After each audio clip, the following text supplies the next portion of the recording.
Okay, so we're in chapter 11, or module 11, and we defined, last time we defined what a force is. You guys hopefully remember that. That's something that you're going to need to know about on this upcoming test, right? And do you remember what the mathematical equation was for force?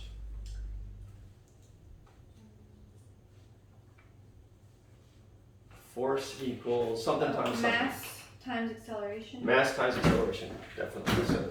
So don't forget that, right? You're going to need that for the test that I just handed out. So make sure that you know that mathematical equation, you know how to use it. And we're going to talk about a force today. We're actually going to, there's four fundamental forces, but I'm gonna list four here, but we're gonna see that there's actually two of them are kind of combined. So really, depending on who you talk to, it's really just three. But four fundamental forces in creation, and they are gravitational force, and turns out that's what this entire chapter is going to be about. So we're going to focus just on this force in this chapter.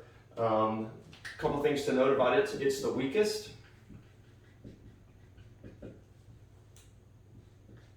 of all of these, and it's the attraction between any two objects with mass. So like anything we can hold in our hand, this force is my protein bar right now. There's a gravitational force between my protein bar and Natalie. But this is my protein bar, Natalie. You can't have it. Okay, so even though the mass of Natalie is trying to pull on the mass of this protein bar and vice versa, there's a stronger attraction between me and my protein bar, so I'm going to eat it. But now that's what this force, how this force is defined. It says everything that has mass that we see, there's a very weak attraction between any two objects that have mass. The next force is electromagnetic.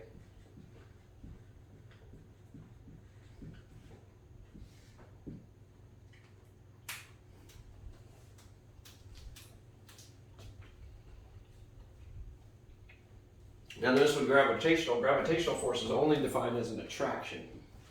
But if you think about the term magnetic, what do we know about magnets? Well, first of all, Bailey, am I still in the frame as I'm talking? Or did you just see the board? You don't see me? Yeah, I see you. Let me see if I can turn this a little bit, because not that Nia wants to see me, but it may be kind of hard to listen to. Am I in the frame now? Mm-hmm. Okay. Maybe hard to listen to somebody you're just hearing the voice and don't see the person. Mm-hmm. So what do we know about magnets? Are magnets, when we think about magnets, do we only think of attraction? No. With magnets, we also have, so if it's a positive charge and a negative charge, yes, we think about those attracting. But if we have two positive charges, what happens? They push away from each other, right? So with electromagnetic force, it can be attractive or repulsive.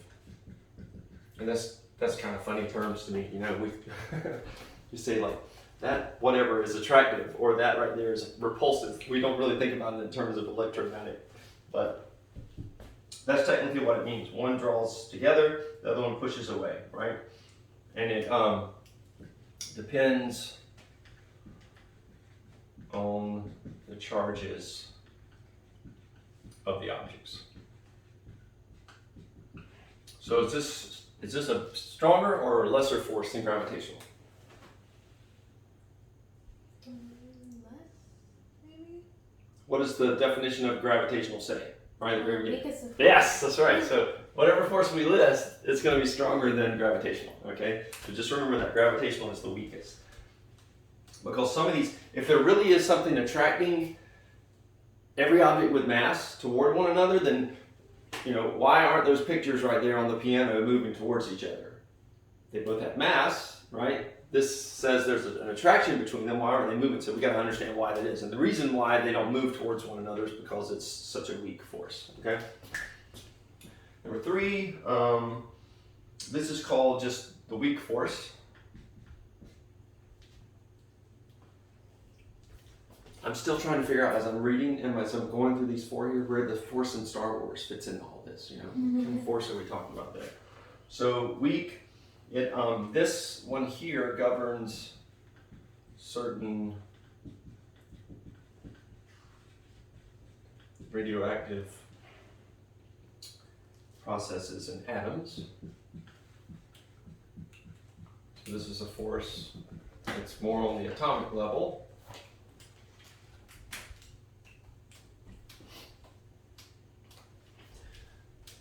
And like I said, these two here really combine into one category called, just put the two together, electroweak.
Still a weak one.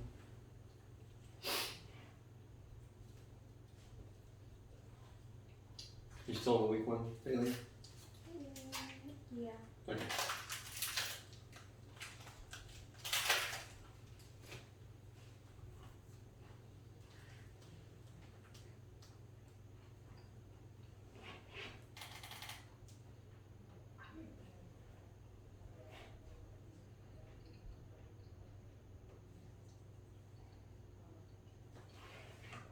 So I just want to say with the last one, the strong one,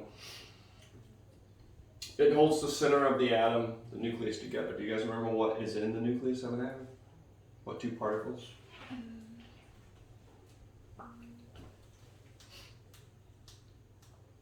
It's the 3 particles that we talked about in an atom, minus the electrons. Oh. What's left? Neutrons and I forget what the other one is. Do you know, Bailey? Nope. All right. You're going to, before your scientific career is over, you're going to know that atoms are comprised of electrons, neutrons, and protons, Yeah. right? So to think positive, because they're the positive particles. So maybe starting with a P, that'll refresh your memory. But this is a really strong force. It holds the center of the atom, which we call the nucleus, together. So it holds the neutrons and the protons together. It's very strong,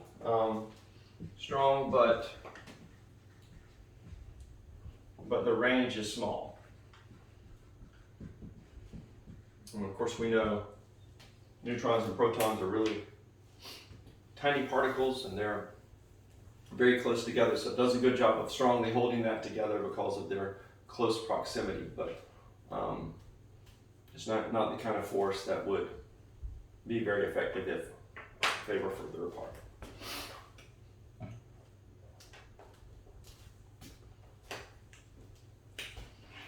So we listed as 4, but since these two are really combined, we're just going to talk about them differently because one's like down at the atomic level, and then we're going to talk about it at the bigger level.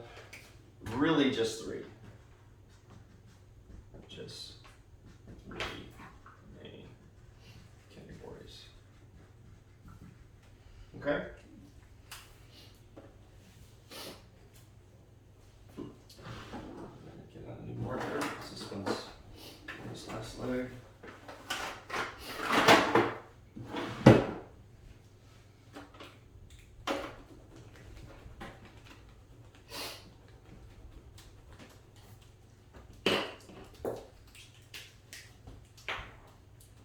have multiple pens, and you're a good note takers. I need to. Some of my students that were in my chemistry class yesterday could learn from you guys. My friend Kara gave me these. It's actually Evan's little sister. Oh yeah, She's okay. my best friend. She got Okay, me cool. these.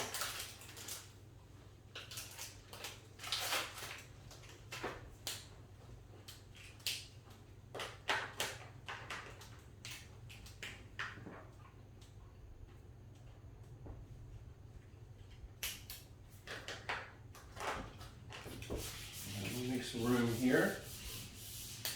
I'm not going to erase the very bottom there. Yes, so you guys are still that.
All right, you guys ready? Caught up?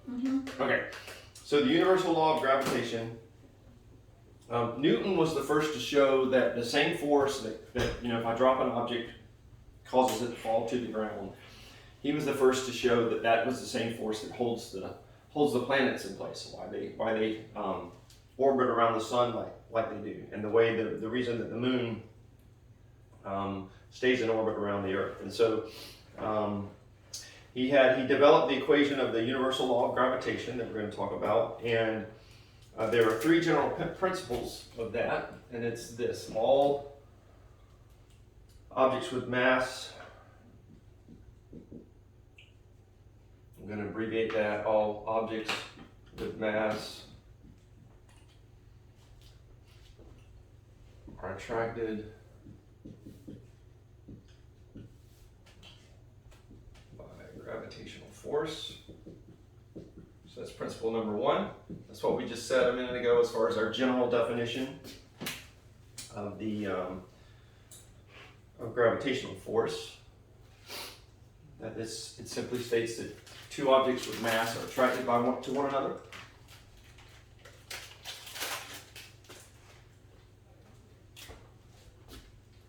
Second point.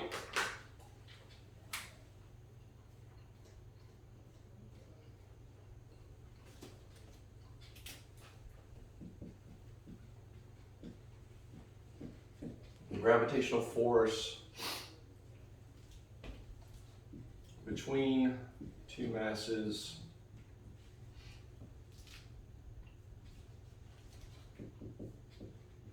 is directly, I'm going to underline that, we're going to talk about that in a minute, proportional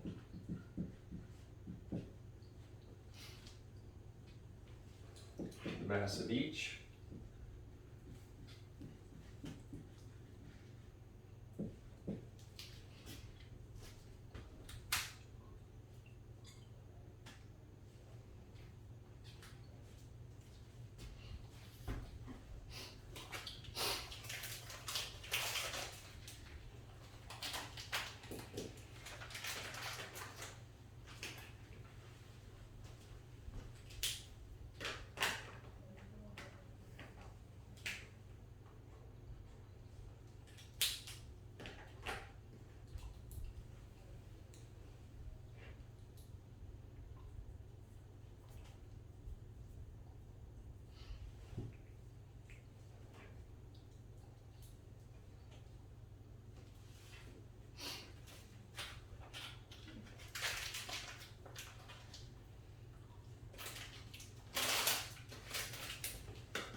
Do either of you know what I mean when I say directly proportional? No.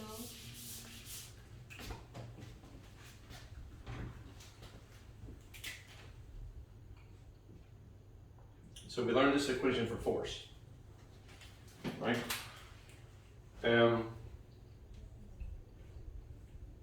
What this equation tells us here is that force is directly proportional to mass, and force is directly proportional to acceleration. And so the way to think about that is, let's just say that, thinking about an equation like this, we're going to use really small numbers. Do you agree that if this is 2, we'll make this 3 actually, we'll make the mass 3, we'll make the acceleration 2, we're not going to put any units on there, we're not going to kind of muddy the waters with units right now. So if the mass is 3 and the acceleration is 2, what does the force have to be? 6, right? Now, let's say that we don't change the acceleration. So we're going to take an object and we're going to accelerate it at the same rate, but the mass of this new object is not 3, but it's 4. Okay. So now we've got this equation: 4 times 2, and so now what's the force? 8, right? So notice that with this number staying the same here, as the mass went up, what happened to the force? It changed. In which direction did it go? Did it get greater or smaller? Huh? No, positive. It got more positive. It became greater, right? So I should write it like this: as this goes up, so that goes up, right? Or if we look at it going from this equation to this equation, as this went down, force went down. Okay? Does that make sense? So when we say something's directly proportional to another value in the equation, it means that as one goes up, then the other one will go up. Or as one goes down, the other one goes down. That's what directly proportional means, okay? I wanted to specify that before I wrote the third point on here, where we're going to see the term inversely proportional. So if this is what directly proportional means, what do you think inversely proportional means? The opposite. The opposite, right? As one goes up, then the other one's going to go down, okay? And so we're going to see that happening in this other point here. So the gravitational force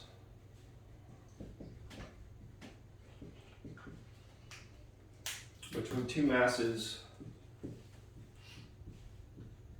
is, here's our word, inversely proportional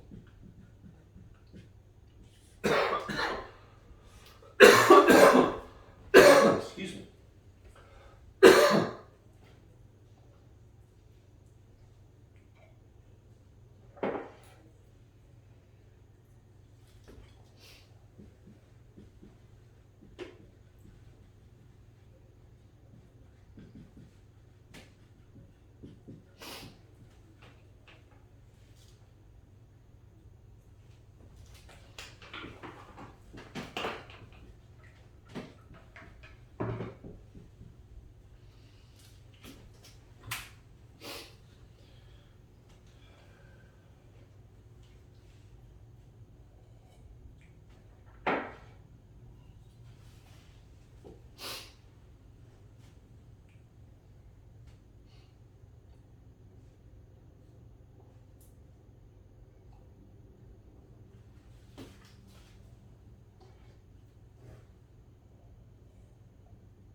Okay, I'm gonna throw you a curve in the notes, and this is kind of a mean thing for a teacher to do, but it's just the danger of us having a whiteboard and you don't have a whiteboard. So, well, actually, this one's just a result of how mine worked out on the whiteboard, and I've got a little bit of space here.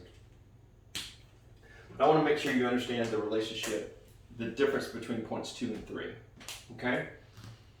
So if the gravitational force between two masses is directly proportional to the mass of each, according to number 2, that means if double one mass, if it's directly proportional, what's going to happen to the force if I double one of the masses? The force is going to double too. It's going to double as well, right? Because they're directly proportional. So if double one mass, gravitational force doubles. All right? So that's what that statement means. We're going to do a couple of problems, and there's going to be problems that show up on the test too, so you need to make sure you understand that concept, okay? So think about it this way. I've got we'll just say two objects like this, right? And we double the size of one, the gravitational force between the two just got twice as strong, all right? When you're talking about distance and how that affects gravitational force, it's inversely proportional to the square of the distance between the two objects. And so I've got these two objects, gravity is attracting the two towards one another. If I increase the distance by 2, so I double the distance got greater, but what happened to the gravitational force according to number 3? Did it go up or down? Since it's inversely proportional to the distance. It went down. It went down. The distance was greater, it increased, but the gravitational force decreased. Now that sort of makes sense in our minds. You would kind of expect that if two things are attracted to one another, if I increase the space between them, we would expect the attraction to be weaker, right? So that makes sense to us. And so it does. But how does it get weaker? Well, it gets weaker not just, so I doubled this, it doesn't just get weaker by half, it actually gets weaker by the square of the distance between the two objects, okay? So what this says is if double distance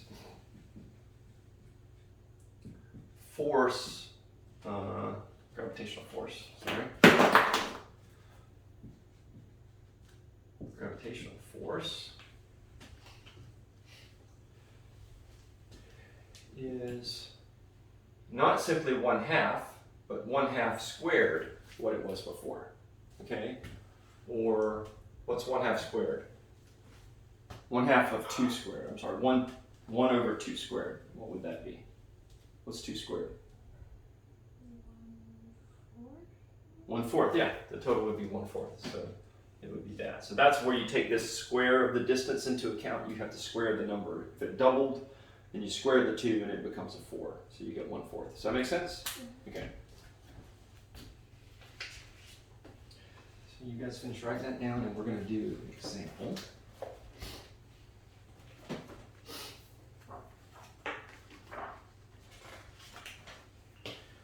We still recording well, Bailey? We good? You see it? Okay, cool.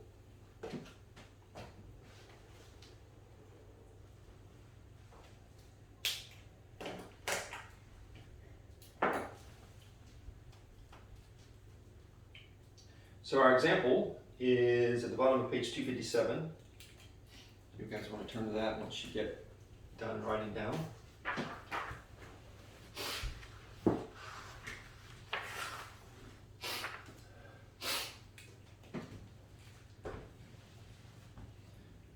So the first one says the gravitational force between two objects separated by a distance of 3 centimeters is measured. All right, so we've got these two objects. We know the distance between them is 3 centimeters, and we've measured the gravitational force. The objects are then brought closer together so that the distance between them is only 1 centimeter. So it was 3, now, same two objects, the distance is 1 centimeter. What is the gravitational attraction now compared to when it was first measured? All right, so before we try to figure out mathematically what happened, let's just try to make sure that we're clear in our minds what we expect to happen to the gravitational force. All right? They were separated by 3 centimeters to start with. And what happens as the problem continues on? What happens to the distance between them? It gets Weaker? it gets shorter, right? It's a smaller length, right? So it was 3 centimeters, it was a greater length, it went down to a smaller length. So what are we expecting to happen to the gravitational force? Are we expecting it to get greater or smaller, weaker? Weaker?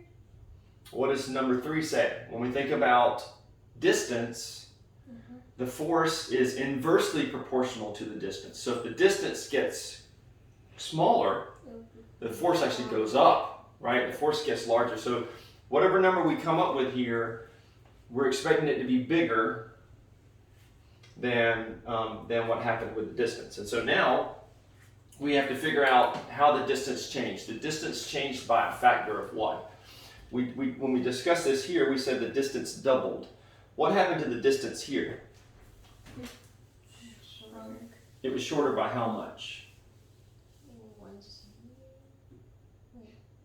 When we compare the two distances together, if we think about a ratio between the two of those distances, do you see that this value here, 1, is 1/3 of what it was before?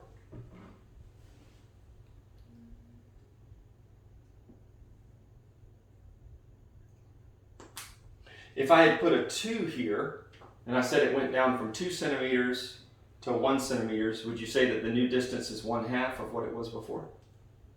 Yes. Right? What if I had said it was 4 centimeters, and that went down to 2 centimeters? What would you say about this distance compared to this distance? Would you say that this distance is 1/2 the original distance? How did you figure that out? 2 is half of 4. Right, what you did is you said, because 4 divided by 2, because 2 divided by 4, you said 2 is half of 4, right? 2 divided by 4 reduces to 1/2, right? Same thing here, that's the exact same thing we're doing. How much smaller is this than the original one? Well, 1 divided by 3 is 1/3. So our new distance is 1/3 that of the old distance. Does that make sense? No? But you understand this, Yeah. right? You understand that, my point is that the math works the same. If I were to say this was 6 centimeters, right? And we said the new distance was 3 centimeters.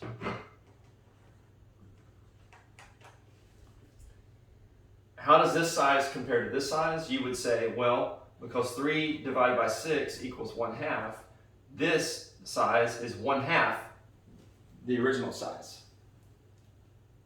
Right? Yeah. By the same token, if I still had 6 centimeters, if I started with 6 centimeters, but then I went down to 2 centimeters, we would use the same math and say 2 divided by 6, just like we said 3 divided by 6 here, 2 divided by 6 reduces to 1/3.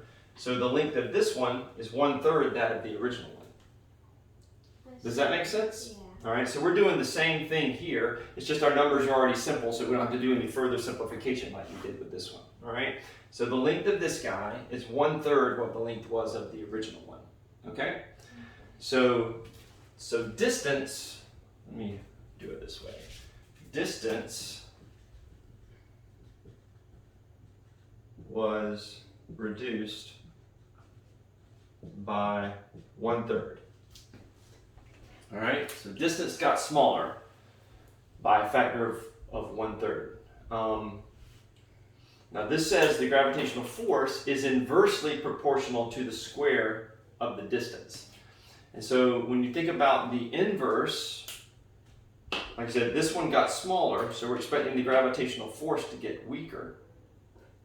And so when you take the inverse of a fraction, do you know how you do that? The inverse of 1/3, you just flip the fraction around, and it becomes 3/1, which equals 3.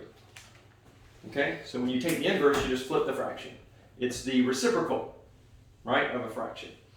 So inversely proportional, we flip the fraction, and then we square it, according to this. So when we square 3, what do we get? 9. 9, right? And so what we say then for this problem is that if the distance was reduced like this, gravitational force will be 9 times greater.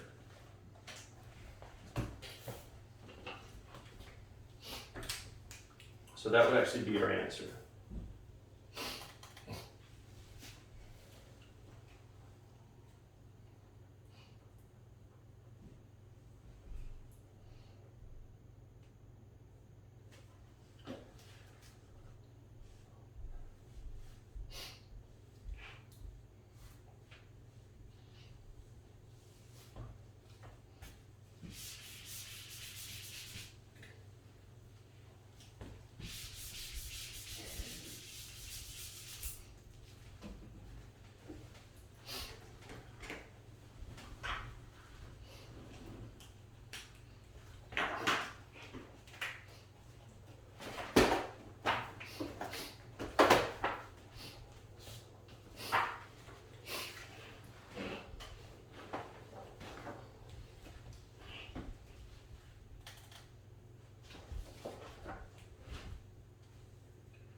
So the simple trick to this, so I kind of try to walk you through it and hopefully it helps you to think through that a little bit better. But this is all you really need to do. If you know that it's a gravitational force problem that has to do with the distance of the two, you've got to do what we just did there, where you figure out how the distance changed, okay?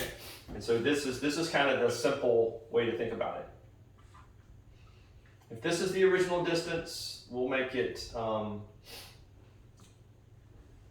let's see, and this is the new distance. So we'll make this, we'll do what we did a minute ago. We'll make this 6, and we'll make this 12, okay? So first of all, what you want to do is you want to figure out how the distance changed. And so in this case, what you always do is you divide the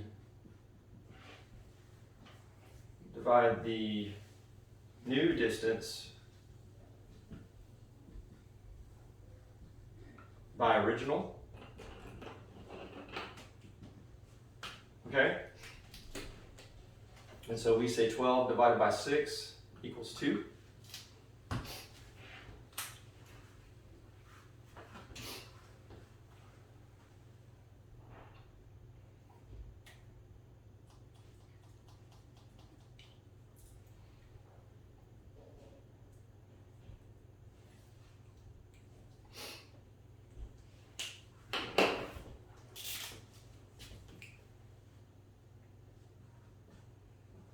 And then the second step is square the inverse, or square the reciprocal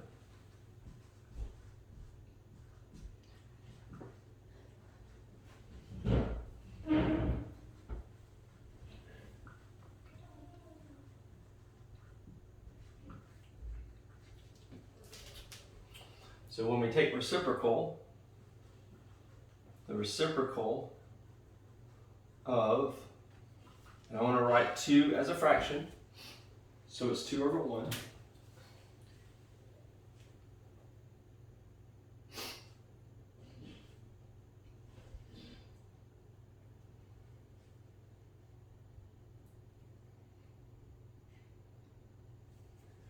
So what's the reciprocal of 2?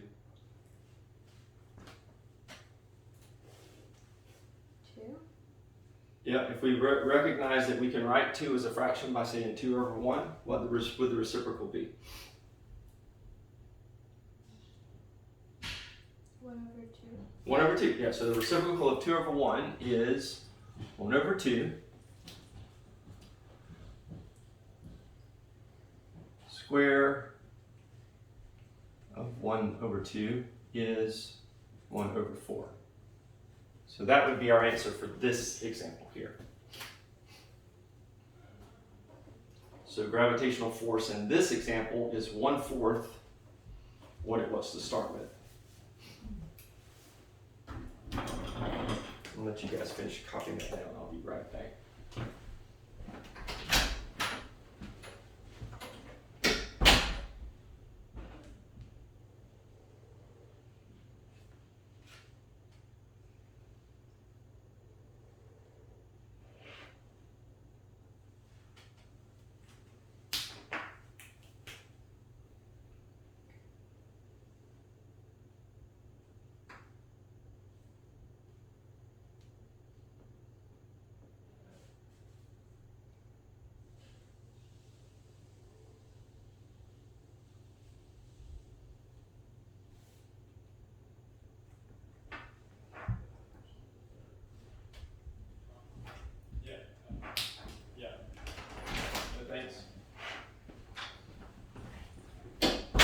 those steps, if you just kind of keep those steps in mind, does that make sense?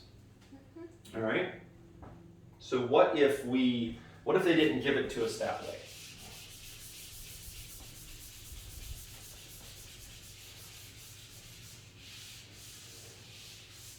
What if they just said, what if they told us that the gravitational force was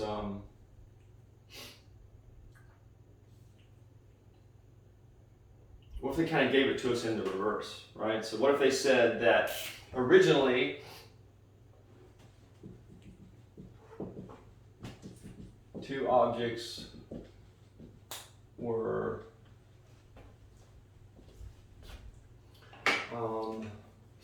5 centimeters apart,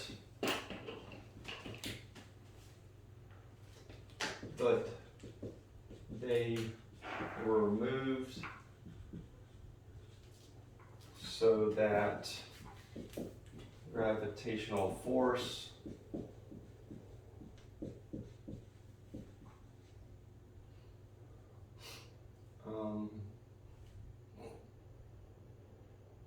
we'll just say because they were moved so that gravitational force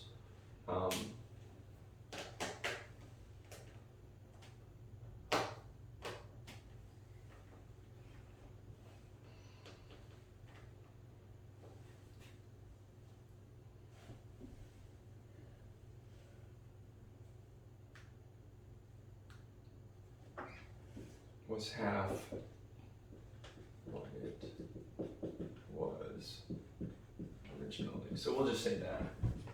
All right.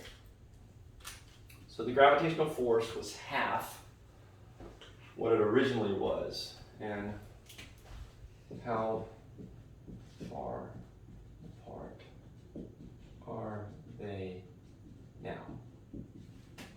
Did you figure that out?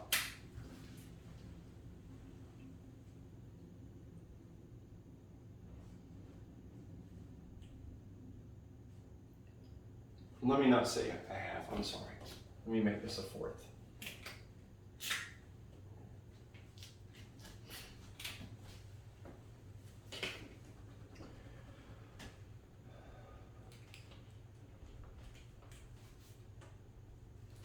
What would my process be for that?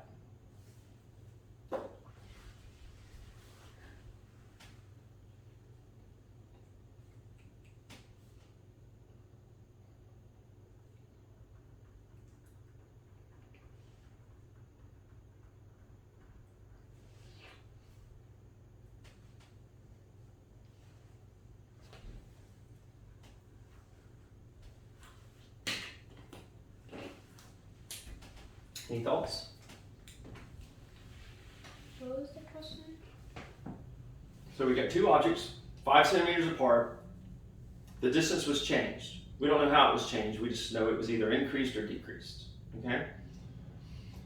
But we know that whenever the change happened, that the gravitational force got weaker. It was the new force is a fourth of what it was before.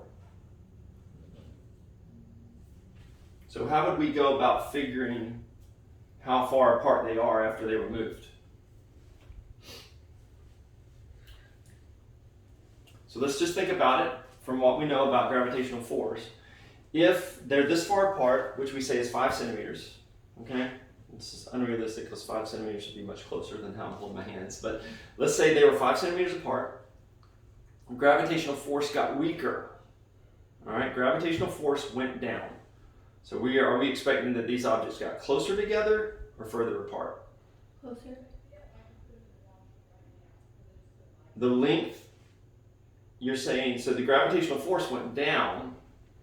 Based on point number 3, is length going to go up or go down? Further apart?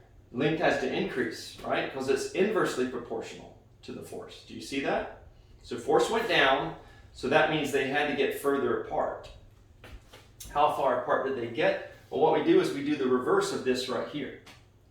We do the reverse of our steps because we know basically what the answer is. And so in this case, what we do is first we take the square root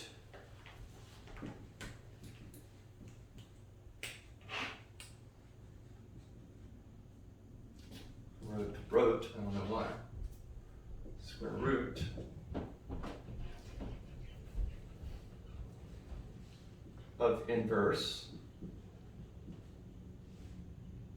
change.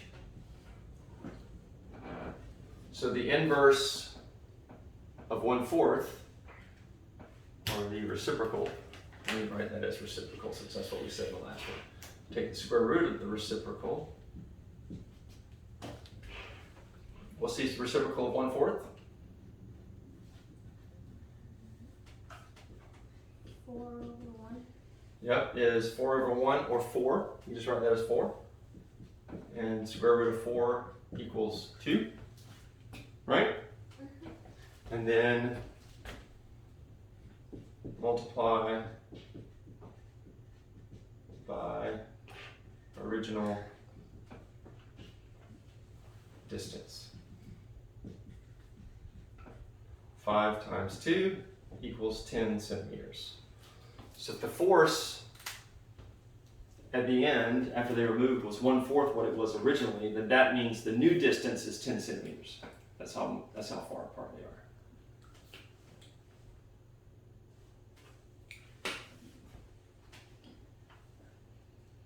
So I'm not sure how they present this problem on the test. So I want to make sure you understand how to do it both ways.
All right, any questions about either of those two?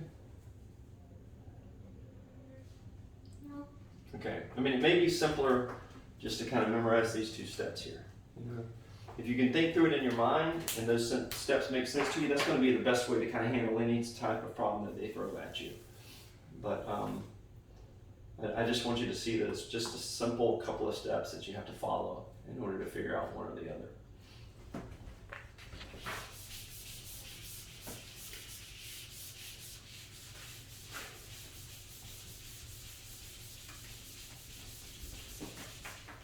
Okay, so let's do our second example. The second example, it is an example, I think is what we call it. Says the gravitational force between two objects is separated by a distance of 5 centimeters. All right, so we've got this object and this object, and they're 5 centimeters apart. Both objects are then replaced. The first object is replaced with one that is half its mass. All right. So we're going to represent that by just drawing this guy half the size of the other one, of the original one, right? Distance doesn't change in this case. They're still 5 centimeters apart. One is half the size of the other, and the second object is replaced by one that is 8 times its mass. So this guy is like much bigger, right? This is 8 times bigger than the one before.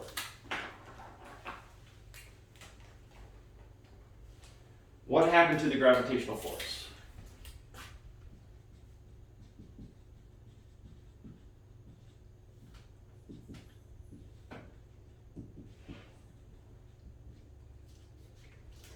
All right, this one should be easier because we don't have to do any squaring or square roots.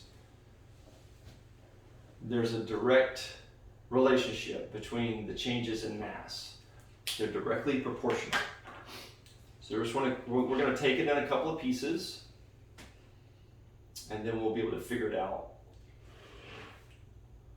based on that.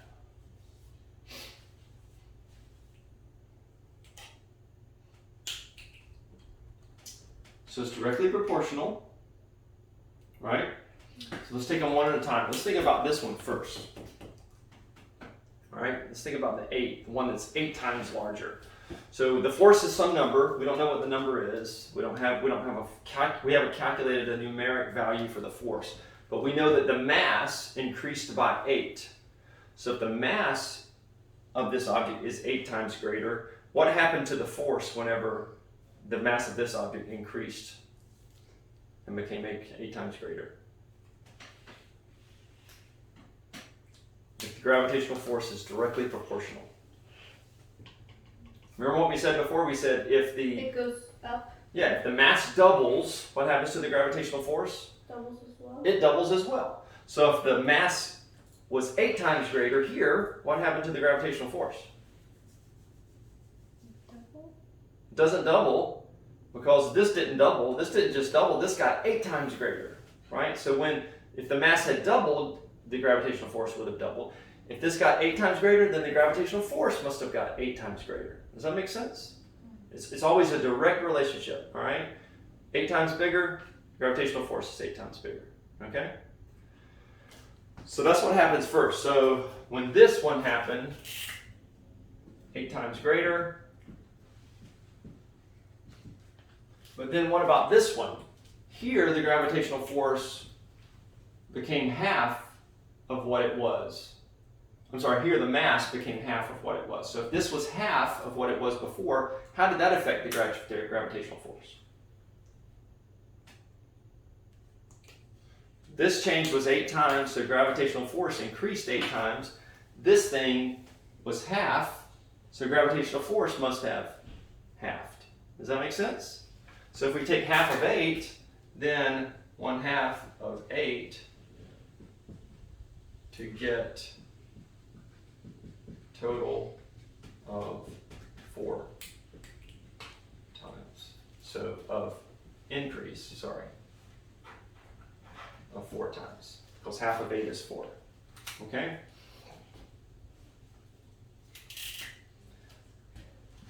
So simple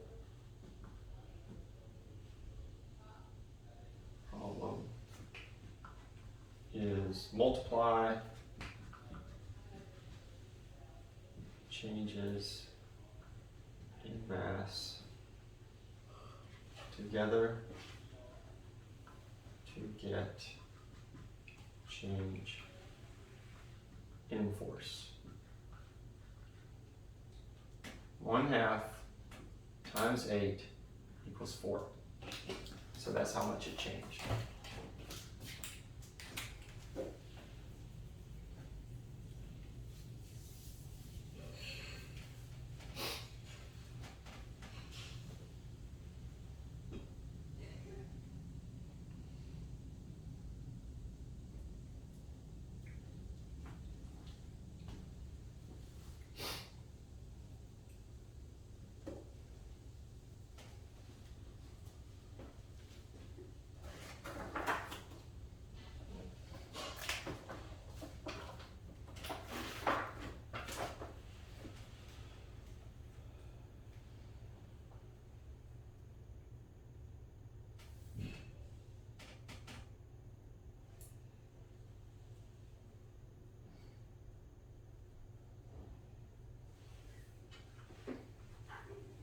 Okay, does that make sense? So this one's pretty easy. You multiply all the changes together.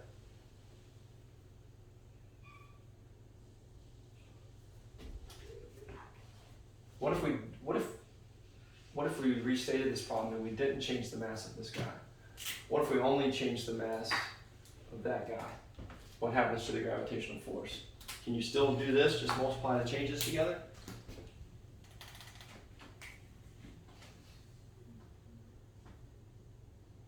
You can, because how did this one change in relation to that? Well, it stayed the same, so it's multiplied by a factor of 1. Okay? So if only one side changes, you would just say 1 times 8 equals 8. And so we would say, since this one was increased by 8 times, then the gravitational force increased by 8 times. Does that make sense? Yeah.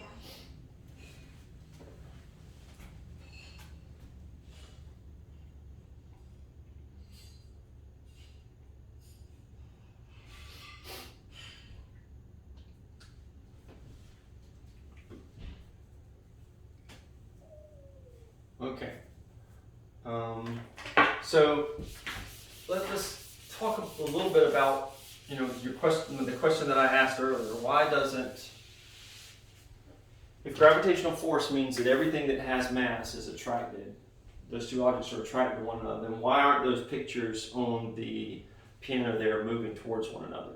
They both have mass, so why aren't they attracted to each other and slowly sliding towards one another? What? Because it's weak. Because it's so extremely weak, right? So there's actually, we learned, I think it was last time, we learned that there's actually a force that is related to the surface of the picture and the top of the piano, right? What did we call that force? Do you guys remember? The force when two objects are in close proximity to one another, when they're touching one another, that there's a force that's related to these objects being so close together. And if you try to move them like this force is working against you. Frictional force? Frictional force, right? So what it means is that the reason they're not scooting towards one another is because the frictional force between the picture and the top of the piano is stronger than the gravitational force that's attracting them together. Okay? Because gravitational force is the weakest of the two. And so you don't really see this gravitational effect when objects are touching something else, when frictional force is involved. You don't see this unless the masses are really big, right? And so that's why we see it when we talk about our solar system. When we see the size of planets, they're massive. And you've got these massive objects that are attracted to one another, and that's why you have the gravitational effect that you do. That's why when I drop, a ball, it's going to go down towards the ground because the Earth is massive, and the gravitational force between the ball and the Earth then is much greater because the mass is so much greater. Okay? So just don't forget that it's the weakest of all three of the forces, right? So the frictional force, since gravitational force is weakest of all, frictional force is greater in most objects than the gravitational force. And that's why most don't move towards each other.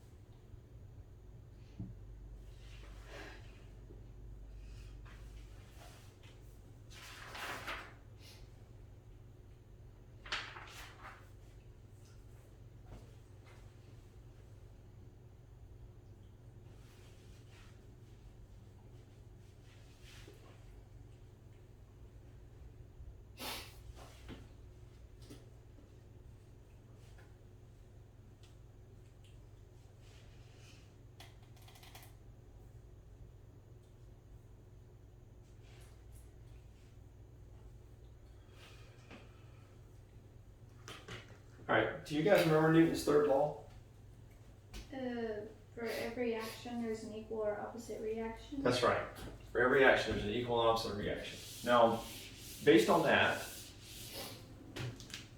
if I take a ball, I move the ball out here. I have something else. I'll just take this little gift card. All right.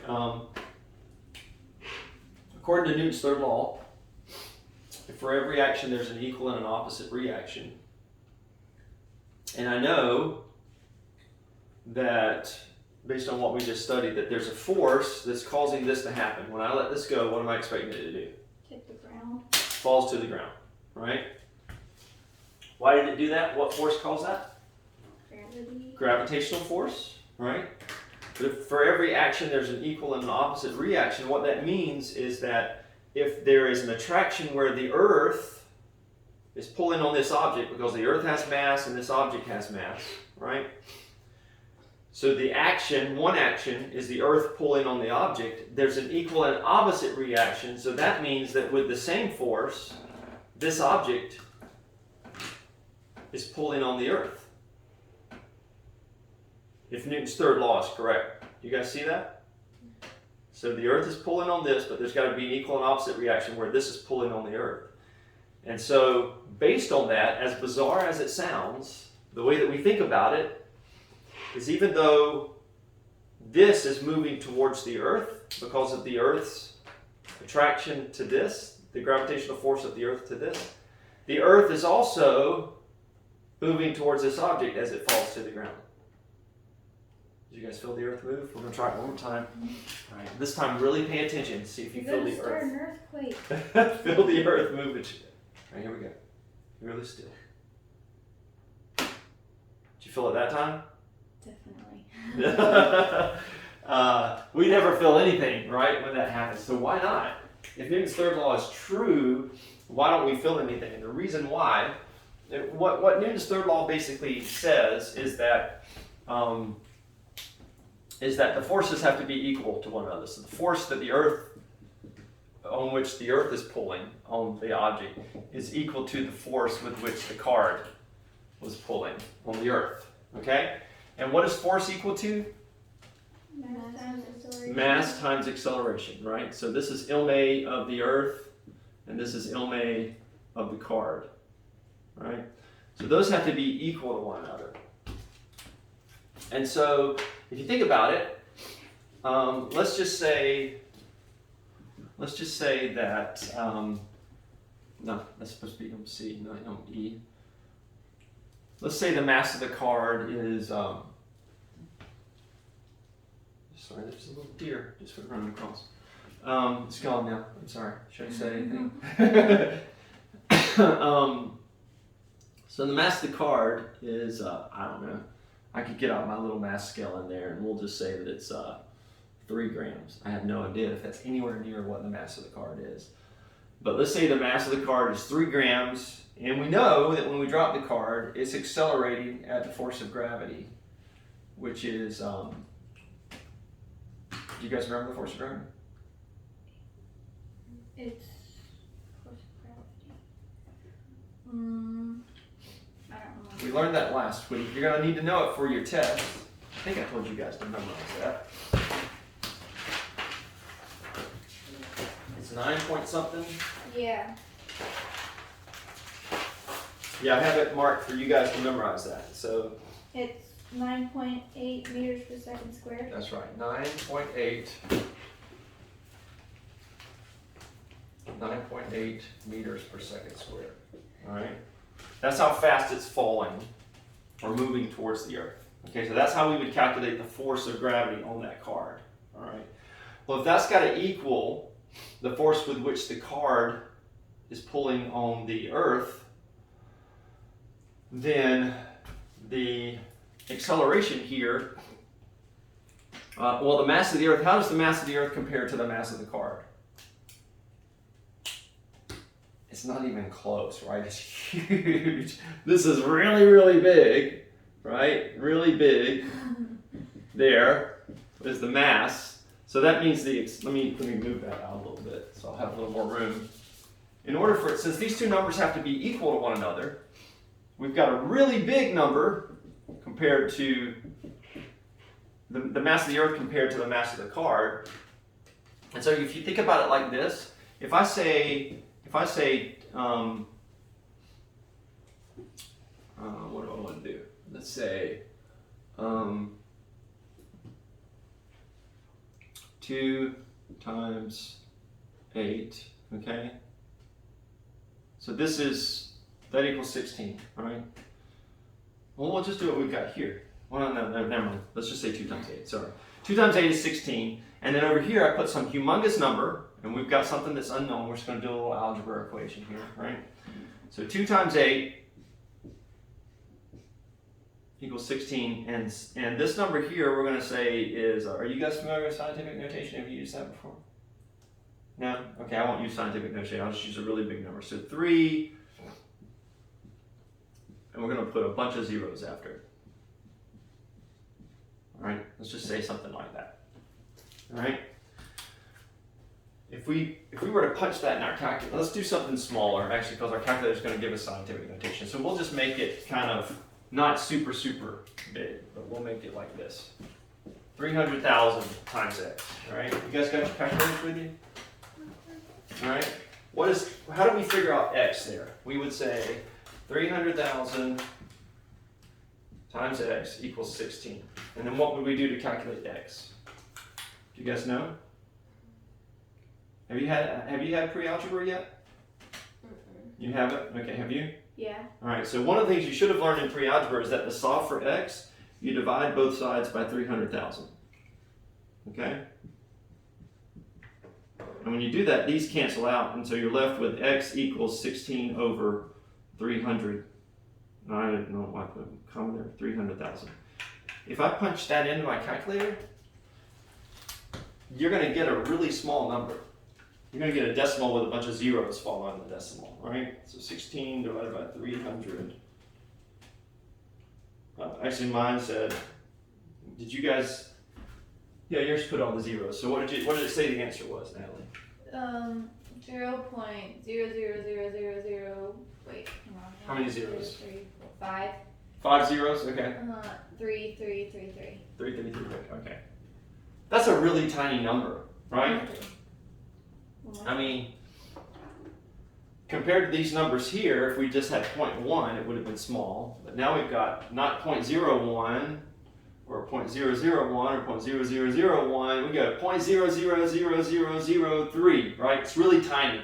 So since this is a really big number here, since these two are equal to one another, that means that this right here has to be a really small number.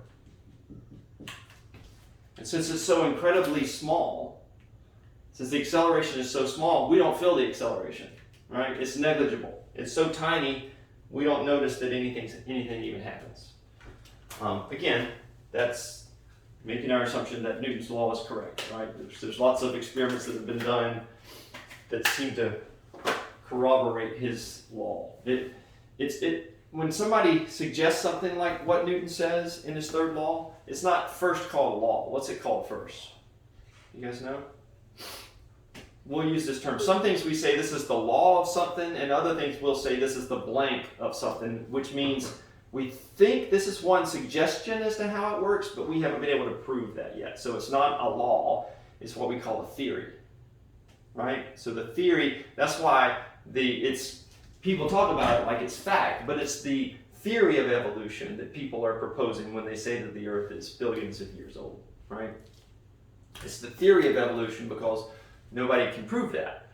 And as Christians, our take on it should be, well, you're not going to be able to prove that because the Bible doesn't say that, right? The Bible says that the earth was created in 6 days. And there's so much in Scripture that makes it clear that when the Bible says 6 days there, it means 6 literal days. So we think of the earth as being thousands of years old. And we think that the evidence around us supports that. Are you guys familiar with Answers in Genesis? They do the Creation Museum and the Ark Encounter, if you've heard of those in Kentucky. But they've done a lot. They're like a group of Christian scientists, among other people. And they've done a lot of work that's like, there's plenty of scientific evidence that backs up the earth being thousands of years old. It's just people don't want to accept that because they want to believe that there is no God and that we're here by evolution, and so we're not accountable to that God. But anyway, it's just that's what so we've done enough experiments that Newton's third law, we call it a law and not simply a theory, right? But if we accept that Newton's third proposition is in fact a law, then we have to say there's actually some acceleration involved in the earth whenever we drop an object to the ground, but it's just so extremely tiny because of the differences in the mass, we don't feel it. Okay? Any questions about that? All right, let's move on to, what do we want to talk about? We're going to talk about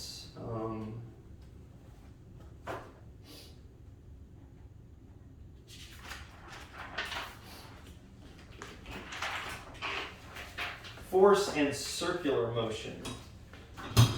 talk about circular motion. How does that relate to the stuff that we've already been talking about? So there's something called centripetal force. Anybody know what that is?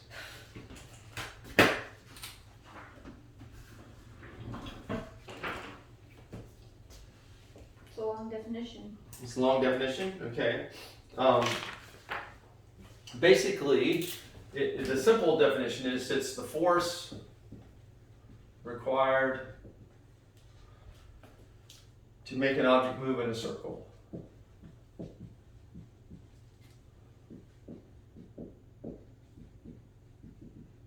So it is directly related to circular motion. I was looking around a minute ago, trying to find something that I can move in a circle that wasn't an electrical cable, so I don't accidentally damage the electrical cable, and there's like nothing in here, it's just a string.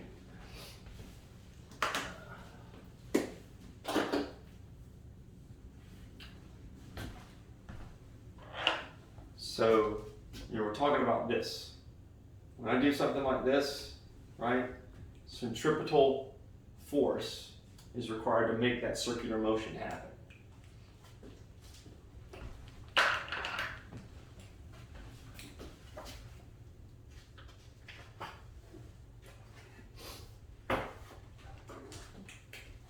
And you can see a drawing of it in figure 11.3, which is on page 262, where you've got this kid with a toy airplane, and he's making the airplane fly through the air because it's attached to a string, and he's like slinging it over his head, and it's moving around in a circular motion, right? So that's what we call centripetal force, that force that's involved in circular motion.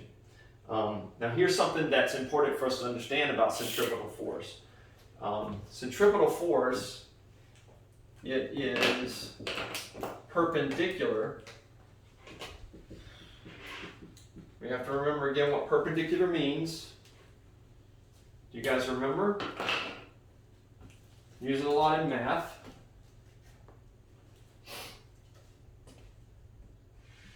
We would say that whenever we build a house, we want to make sure that the walls are perpendicular to the ground. Generally, I guess you could build a teepee's walls aren't perpendicular to the ground. But when most of us, our houses, when builders are building houses, they're verifying that it's level, that what they're building is level and that the walls are perpendicular to the ground. So what do they mean by perpendicular to the ground? Do you guys know how many degrees, what the angle would be? Like right here, here's my wall and here's the ground. What would that angle be between the wall and the ground? 90 degrees. So in math, we signify that by putting a little square down in the corner there, right? So 90 degrees. That's what perpendicular is. So don't forget that. Don't forget the definition of perpendicular. And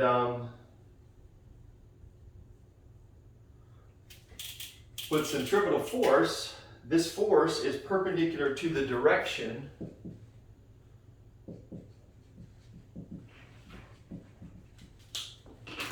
of the object's velocity.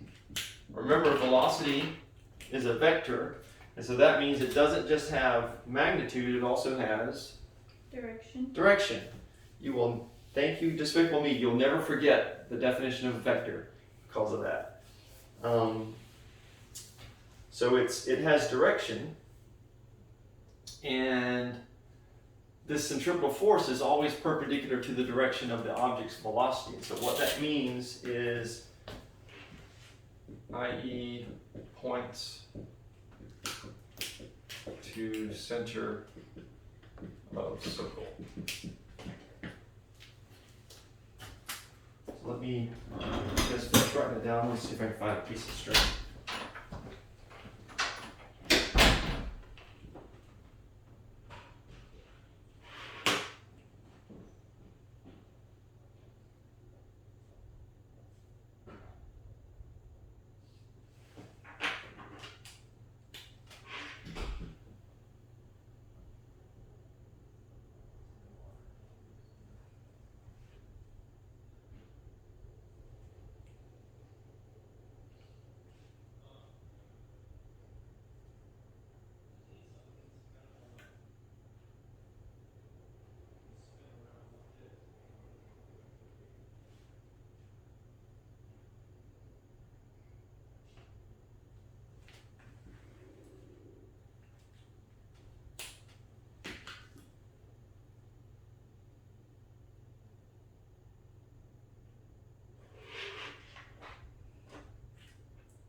put some yarn in here, but I guess I didn't. I mean, we definitely understand the concept of centripetal force. Everybody's done this, slung something around like that, right? What I was hoping to do. Or you've been the one that's been slung around. Yeah, right, exactly. What I was hoping to do was attach a string to the end of this and sling it around so that I could get more ink out of this, because that's a way to sort of get the ink out of the marker. Centripetal force, there's kind of 3 points with it, and here's the 3 points. 3 principles of centripetal force.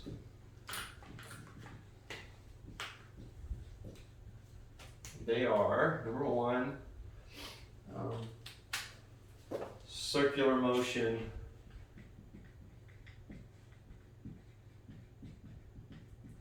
requires this force.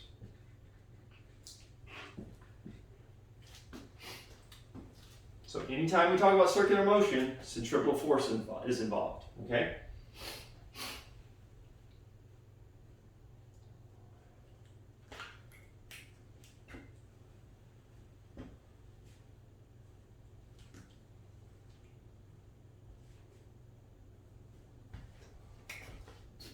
Number 2, the larger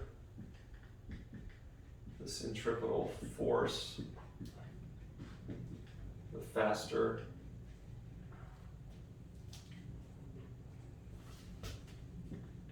an object travels.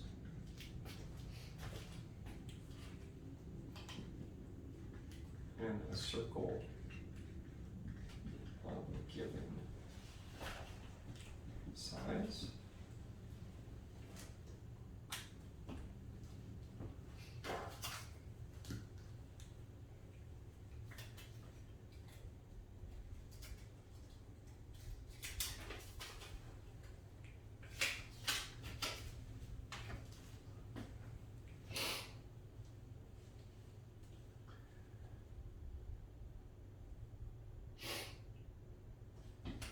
And the last point,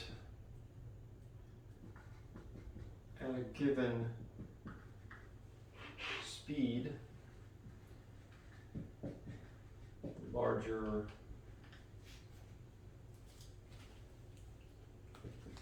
the centripetal force,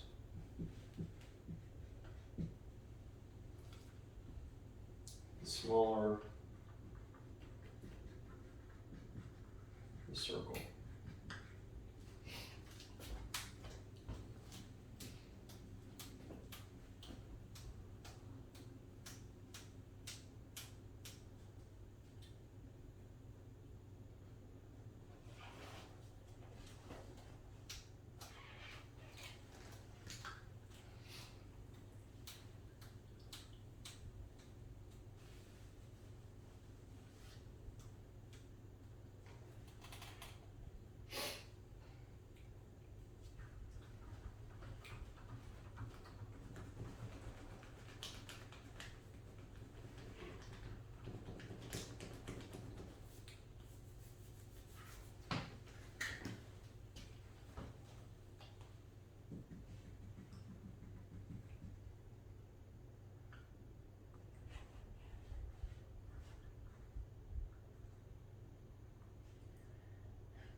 So again, if you think about taking something where you've got a string attached to it, like the example with the airplane, okay? And if I'm if I'm at the point in the center and I'm spinning this airplane around, right? The string that the airplane's on, because it's attached by that string, it's trying to pull the airplane to me. Like that's putting a force on the airplane that's pulling it towards me, okay? That's what this, in the drawing here, the circular drawing. This arrow going in towards the center of the circle where I'm standing represents the centripetal force, okay? That's the force that's trying to pull the airplane towards me. But at the same time, the airplane itself is trying to travel straight out away from me. And so this is the velocity of the airplane, or whatever object is on the end of the string down here at the bottom. And so I just want you to understand that it's constantly, at any point in time, if you take a snapshot of what's happening with that object as it's on the end of the string, the object's trying to go 90 degrees away from my force, where my force is. So if this is my string going this way, and I'm spinning the object in this direction, let me do it like this so you guys can see it. Right, the string is coming towards me. It's trying to pull the object towards me. But at any given point, the object is trying to go that way, in a direction that's 90 degrees to the direction that I'm pulling it. Okay? If I'm moving this way, then the object's trying to go this way, because that direction there is 90 degrees to the direction that I'm trying to pull it towards me. Okay, does that make sense? So what it means is if at any point, as I'm swinging this thing around, and you got to think of about it as like a tiny point, right? I'm just kind of doing like this here. If at any point the string were to break, if the object was right here at that point, the string is pulling like this, right? The centripetal force is pulling like this, but the velocity of the object is this way. If the string were to break, the object wouldn't go like this, right? The moment the string breaks, the object would just go in that direction, because that's the direction that it was trying to go at that point. Does that make sense? So that's the way the forces work. And the reason that it doesn't continue to go in that direction is because the centripetal force is pulling on it. So every time it tries to go in that direction, there's a pull here. That makes it adjust a little bit and go a little bit different direction. There's another pull there that forces it to go a little bit different direction. And so that's what causes the circular motion. Now, there's a force that you may have heard of called centrifugal force. You ever heard centrifugal? All right. And he points out in the book that centrifugal force is actually a fictional force. It doesn't actually exist. There's no actual force that's applying this centrifugal motion, as it's called. Now, if centripetal force is a force that's pulling on an object, trying to pull it closer to me, what do we think of as centrifugal force, if you've heard of that? What direction is it trying to take the object?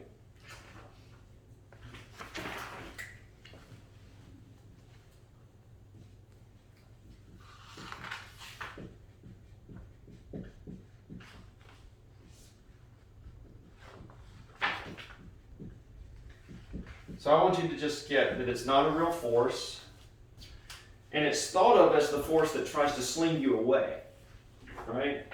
So, you've experienced that on a merry-go-round, right? You're going around the merry-go-round and you're having to hold on for dear life because it's constantly trying to throw you off of the merry-go-round, right?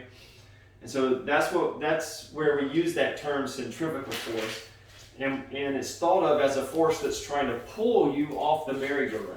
But the reality is that it's actually not really that at all. What's really happening is Newton's second law. Who can tell me what his second law was? Well, let me give you an example before you tell me what the second law was. You're driving in your car. You've got you put your physical science book on the dashboard. Okay. You're riding with your mom. Your mom's a crazy driver. All right. So you're driving along, and she decides to make a left turn, and she waits till the last minute, and it's just like she spins it around and turns left. What's going to happen to the book that was sitting on the dashboard? She turns left. Slide. It's going to slide that way to the right? Because that's at least the way it's going to look from our perspective. You guys, can you envision that in your mind, right? Does that ever happen? You're sitting here and you're parent makes a quick turn, all of a sudden you're like slamming up against the door because you weren't paying attention or whatever. So why does that happen? It's the same reason that we talked about last time, where if I'm riding in a car and someone slams on brakes, what happens to my body? I go sliding forward, right? Why did I go sliding forward? Well, it's Newton's second law. What does Newton's second law say?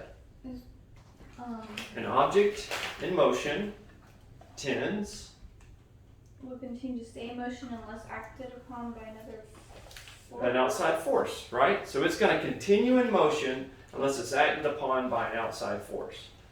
Or an object at rest is going to stay at rest unless acted upon by an outside force.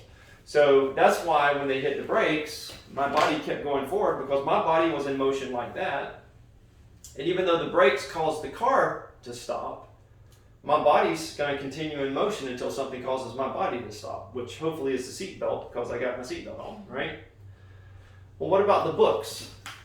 When you're driving in a car and your book's sitting on the dashboard, and all of a sudden your parent makes a quick left turn and the book slides this way, all that really happened, think about it, here's the car, it's coming towards you, it's driving this way, the book's also moving this way as well, right? So the book has a velocity like that. The car turns, and what's the book going to try to continue to do?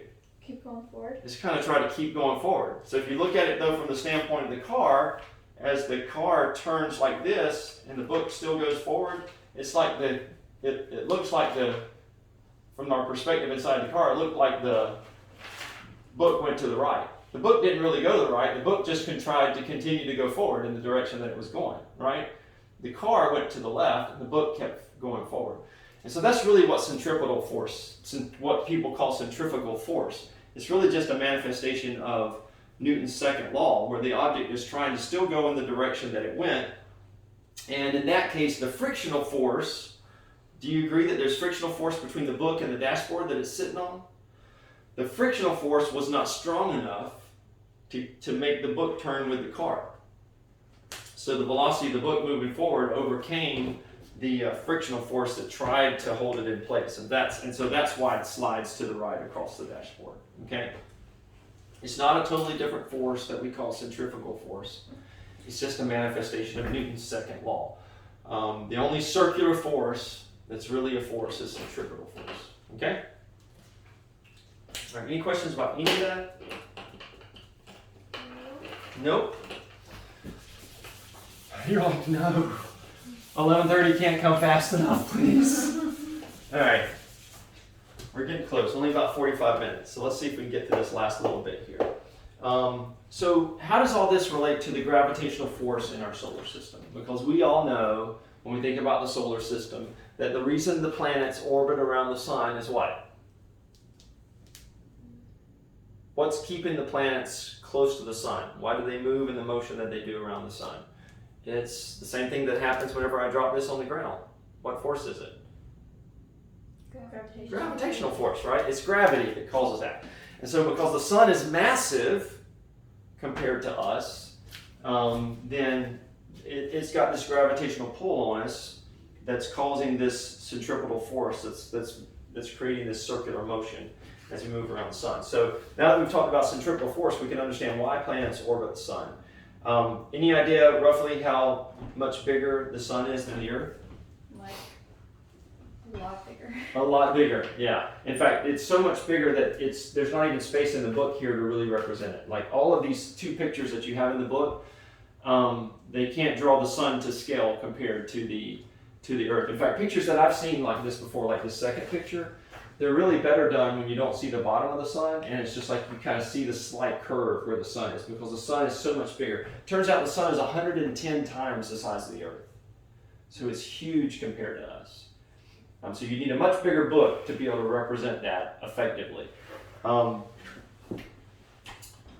because it's so massive, obviously, there's going to be a gravitational force that it affects on the Earth. And because it's pulling on the planets inward, right, that's like the sun's at the center, and that's that centripetal force that we're talking about that's pulling on the planets in this direction. But because it's pulling inward, but the motion of the planets is out like that, it causes the circular motion that we call the orbit of the planets. Okay? So it's important again that we recognize that where you have the sun in the middle. I always wish I had a yellow marker when I draw something like this. And then we got the Earth out here, right, which is tiny by comparison. Right? There's a centripetal force that's pulling us towards the sun, but 90 degrees of that is the motion of the Earth, which is like that. Okay? So this is 90 degrees. Perpendicular. And so that's why we circle the sun like we do. It's because of those two forces. Now here's my question. Because when you think about it, excuse me, when you think about it, why aren't the planets crashing into the sun? Right? If the sun's got this gravitational pull, I mean, what happens when I drop my marker? Crashes into the Earth, right? Because of the gravitational pull of the Earth. So why aren't we crashing into the sun? The reason that we're not crashing into the sun is because of centripetal force. It's because even though when I've got that string on that object that I'm spinning around, even though there's a force that's pulling back towards me, the motion of the object is perpendicular to that. So the motion of the planets is perpendicular to the sun, which is why we orbit around the sun instead of crashing into it. It's like there's an imaginary string between us and the sun, right? That's pulling us towards the sun, but our motion is going out here. So all the way around, like right when the Earth is over here, then there's a line going that way. When the Earth is over here, there's a line going that way, always perpendicular to the sun. If that wasn't true, we would crash into the sun. It wouldn't work because the gravitational pull would be too strong on the sun and we would just crash into it. So here's my question. Who put us in this circular motion? I mean, who put us in this motion that's perpendicular to the sun? Why don't we just crash into the sun if it's so much bigger than us? It's because there's this motion that's forcing us like that. And when I think of it in my mind, why does it work that way? Why are we always 90 degrees? What caused this motion out around? It's because God put that in motion. It's like God took the Earth and went, okay, I'm going to send you this way, right? I'm going to send you this way. And but because there's the sun here, when I send you this way, it's constantly going to be pulling on you, and so it's going to keep you going in this circular motion. But the reason that circular motion started is because I sent you like that, 90 degrees to the position of the sun. I just think that's a pretty cool thought.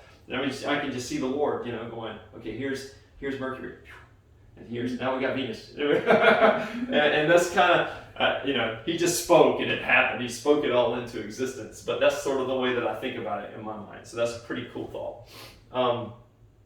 Now, if you look at the first picture, which is on page, where is that, 265? Is that the page that you're on, Natalie? Mm-hmm. So the bottom of page 265, you'll see all the planets there. How many planets are there? 8. There are 8, that's right. When I was your age, we were told there were 9. We've since changed that. We're going to find out why we've changed that. Just shows you that science changes, right? Science is not as dependable as the Word of God is, which you can always count on being unchangeable. But there are 8 planets that we recognize now. But you'll notice when you look at that particular chart there, there's this line right here. There's actually an arrow at the bottom that tells you right there, where you see those little particles in between the planets, and that's the asteroid belt. So I want you to know that the 8 planets, right? 4 that we call inner planets, and this is in order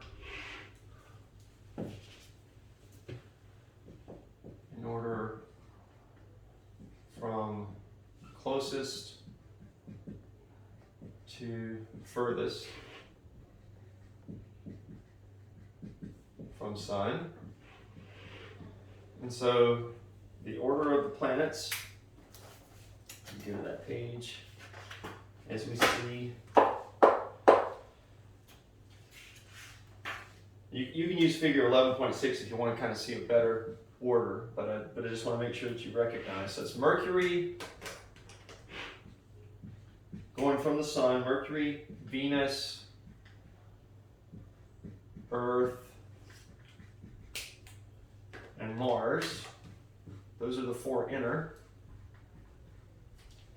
And then we have the asteroid belt, which is orbiting the sun in between Mercury and the next planet, which is Jupiter. And we call those next four planets four outer planets. So they are Jupiter, Saturn,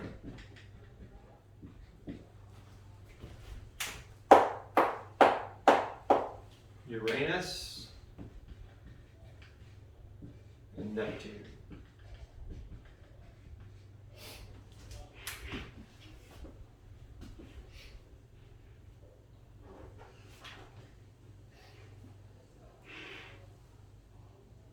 Now make sure you know these. Make sure you can name the four inner and name the four outer, okay?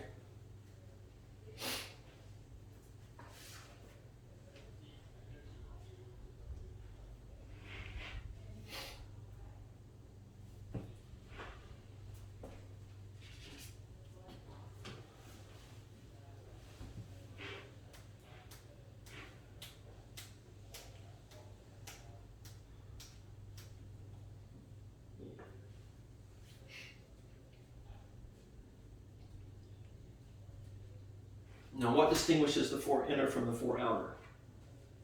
The asteroid belt? The asteroid belt is how we can label them, as far as knowing which four are which. But actually, they classify them in two different categories, not because of their position related to the asteroid belt. It's actually their composition. These right here are composed of rock and iron. These are composed mostly of gases. You ever heard Jupiter called a gas giant? No? You'll sometimes hear that used as a nickname for Jupiter because it looks like this nice solid circular planet, and it's actually just comprised mostly of gases.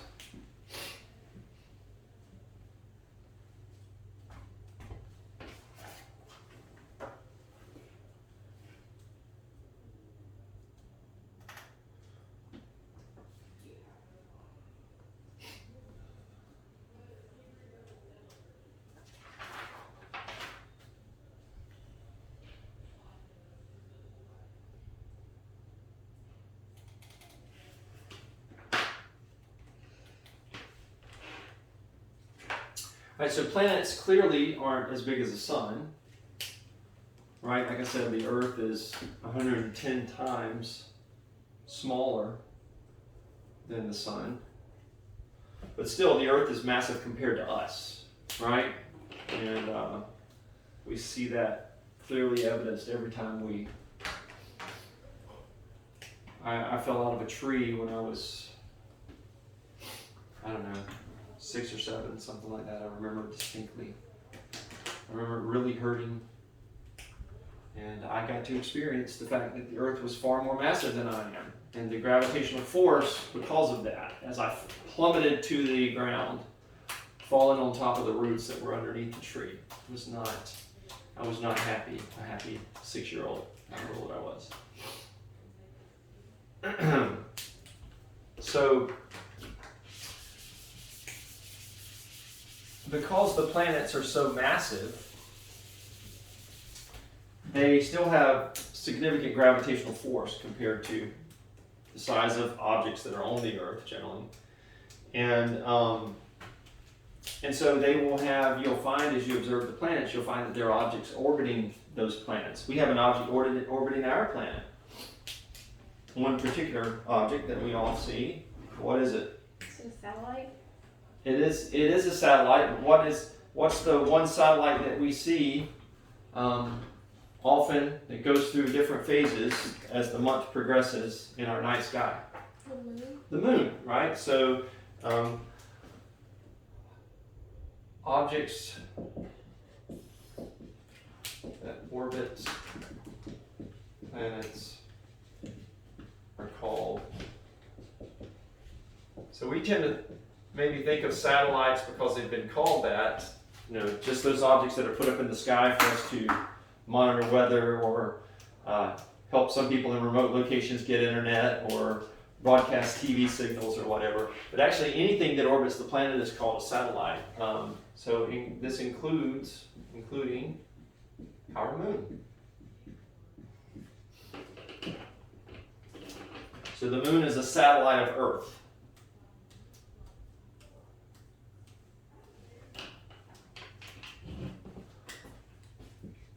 We have one moon. Jupiter has at least 60 satellites or moons.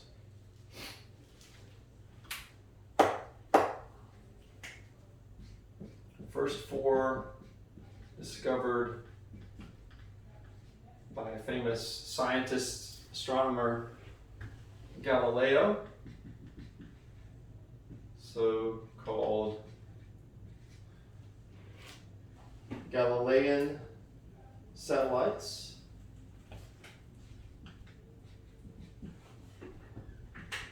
Let's see, is that an A or an O? I think it's an A.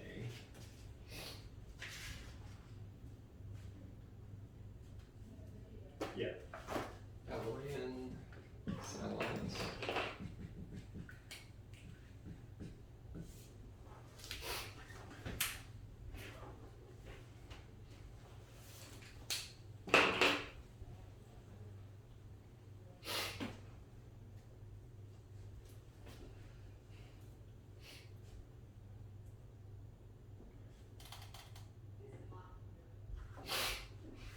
Now the satellites are what we typically refer to as the bigger objects, but there's another effect of gravity due to these massive objects that we call planets and the particles that are orbiting the planet due to gravity. And it's because of gravity that we have planetary rings. What planet do we think of when we think of planetary rings? Saturn. Yeah. So Saturn has planetary rings. Aren't they disappearing? Like if the Saturn's rings are slowly fading and getting smaller. Yeah, I don't know about that. That wouldn't surprise me because they're made of such tiny particles, so it wouldn't surprise me that maybe the particles shift and they're affected by other gravitational forces, and so it could cause some of the particles maybe to get pulled towards Saturn and they just become a part of Saturn rather than part of the rings. Or maybe they're pulled off by other nearby objects. Because we're going to see in just a moment that when we talk about a satellite orbiting a particular planet, there are other forces that could affect those objects and cause them to move. So Saturn has planetary rings, which are actually small, made up of small bodies of rock.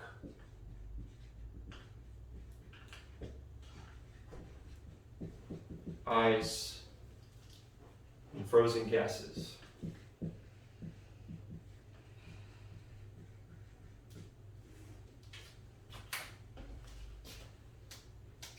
But Saturn's not the only one. Saturn's just the most pronounced and the easiest to see. But we've also have planetary rings on Jupiter, Uranus, and Neptune.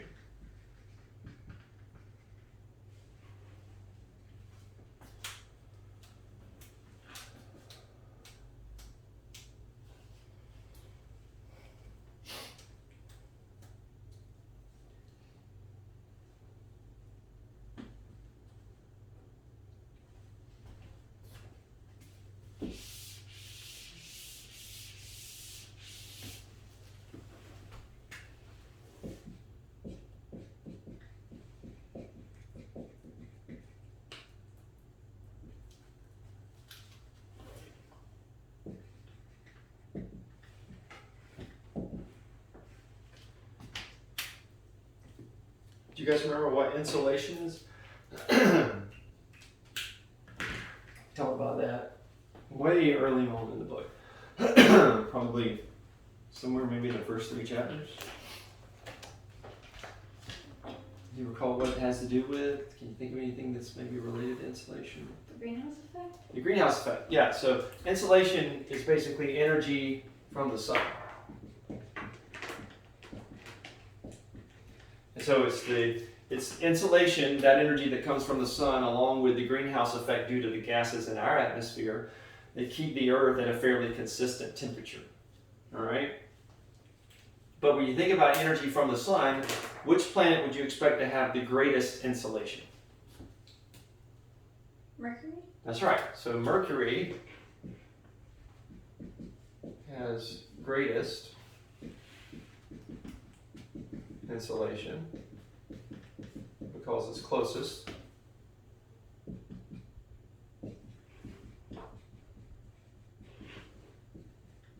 And which one has the least? Neptune? Neptune, right? Neptune has least insulation. So make sure you know that.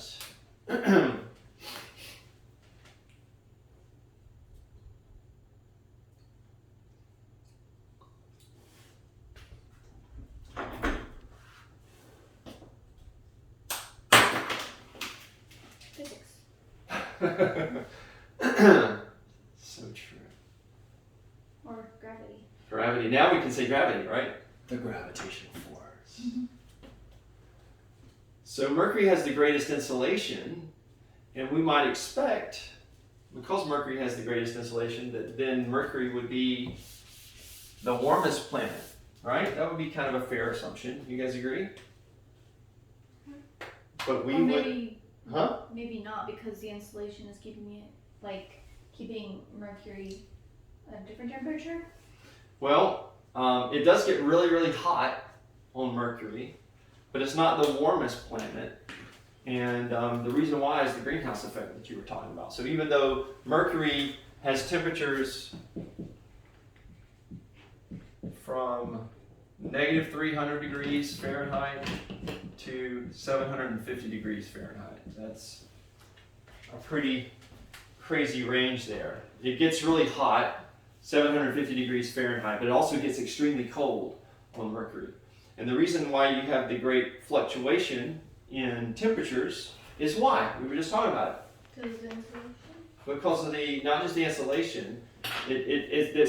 So remember what happens when the Earth rotates. The temperature changes, right? As the sun, as it rotates, and the side of the Earth that you're on is on the opposite side of the Earth that's facing the sun, right?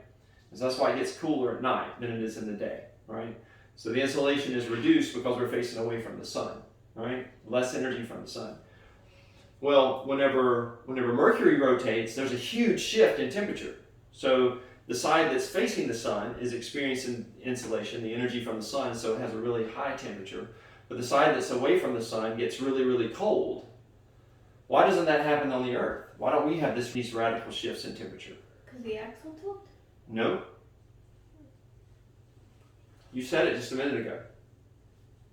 The greenhouse effect? The greenhouse effect. The reason why we have a nice, fairly even temperature range is because of the greenhouse effect. And so there aren't all of these gases on Mercury. Its atmosphere is different, so there aren't a bunch of greenhouse gases like we have. And so there's huge temperature fluctuations. So we wouldn't be able to survive on a planet like that because of the lack of greenhouse gases. The warmest planet is Venus.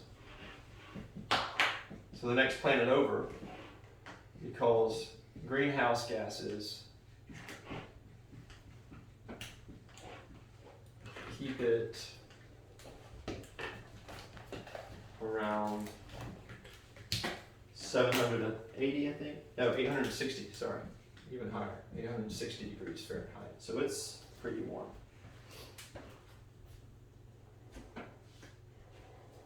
That's maybe the biggest understatement I've made in this class. Pretty warm.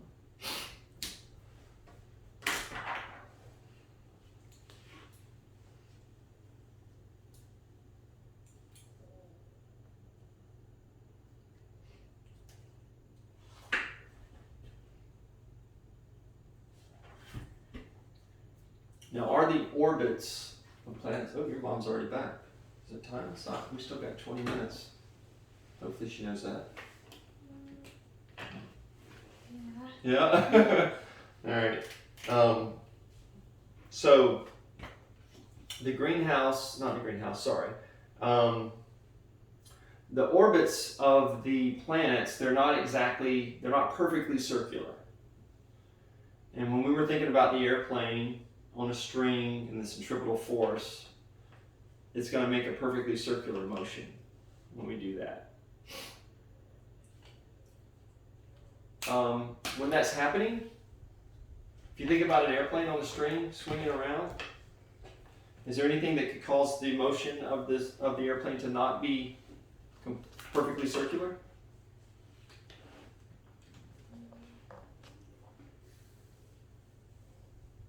Let's say I have a little styrofoam airplane that I'm doing like that, and I'm slinging it around.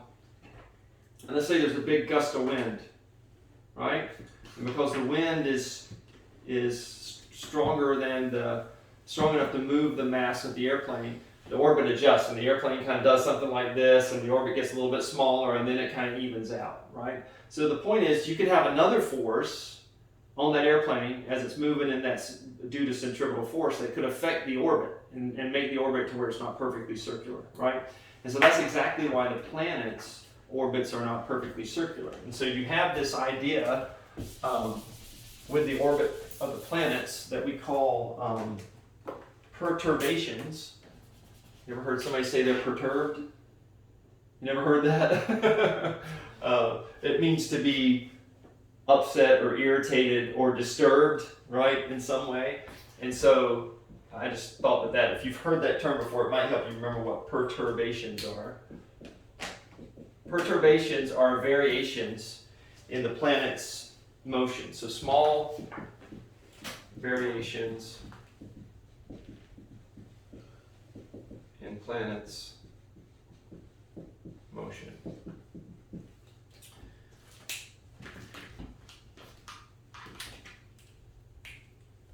And these perturbations are basically due to the other gravitational forces of objects that are around those planets.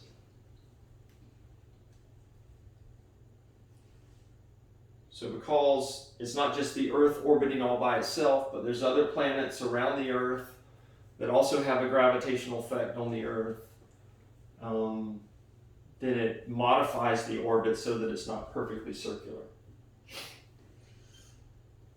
So it's a slight oval.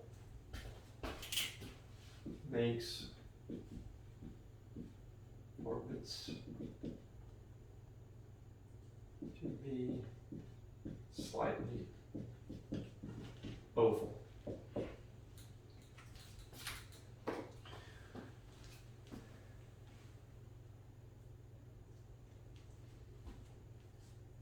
And there's some kind of clear mathematical calculations that go into figuring out what the shape of that oval is going to be. So it's pretty cool because of those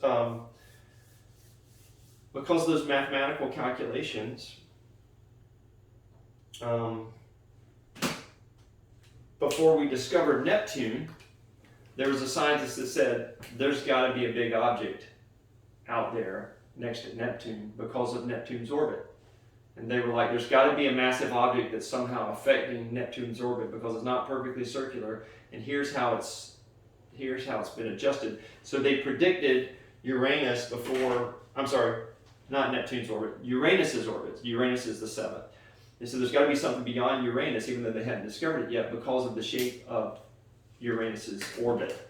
And sure enough, we discovered Neptune later, which explained why the orbit was like it was. All right, one other thing that I want to talk about in relation to things that are orbiting, well, actually there's a couple of things, but there's one thing I want to make sure that you understand the difference between. We have meteoroids, and then we have meteors,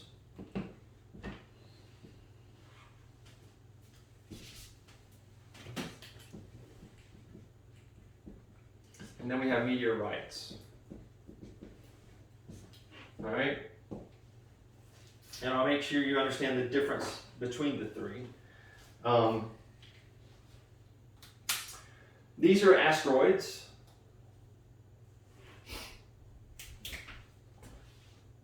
All asteroids. All right.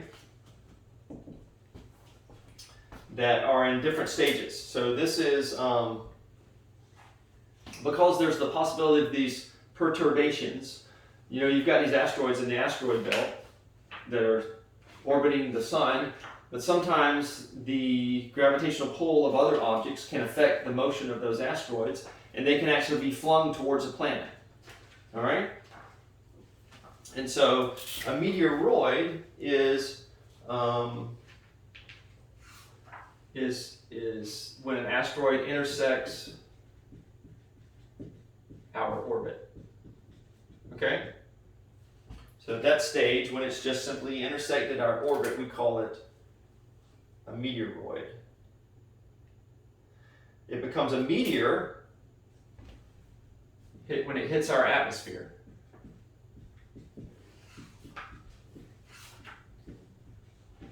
And when that happens, friction causes it to burn up. And what do we get? What do we see? Falling star. Fallen star. Yeah, that's when we get a fallen star.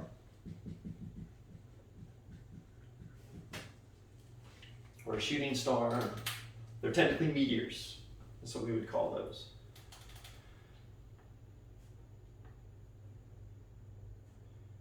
If it reaches the surface,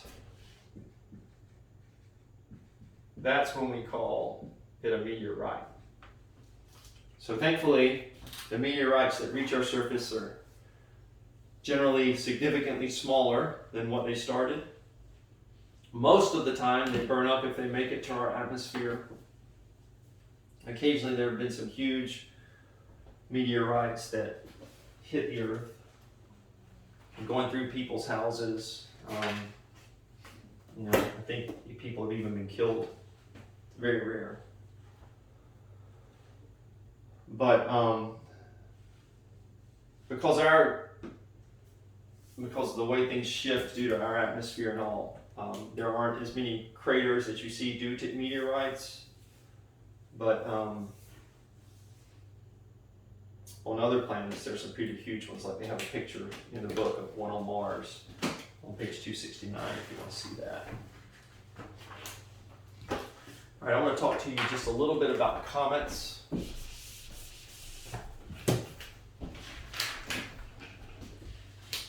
So, comets are called dirty snowballs.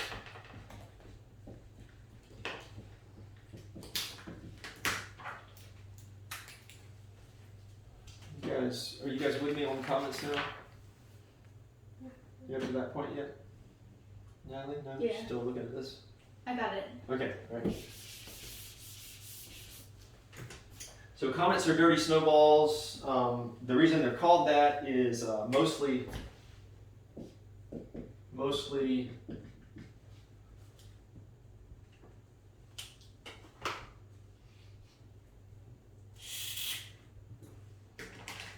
dust grains, chunks of dirt and ice, dust grains,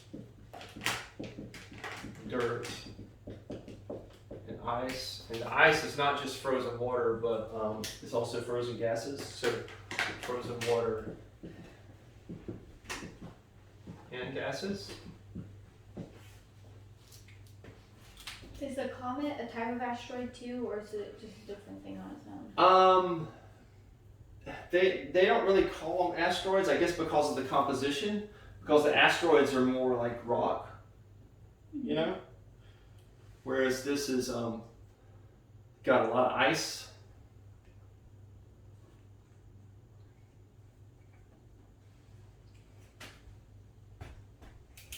So they orbit the sun.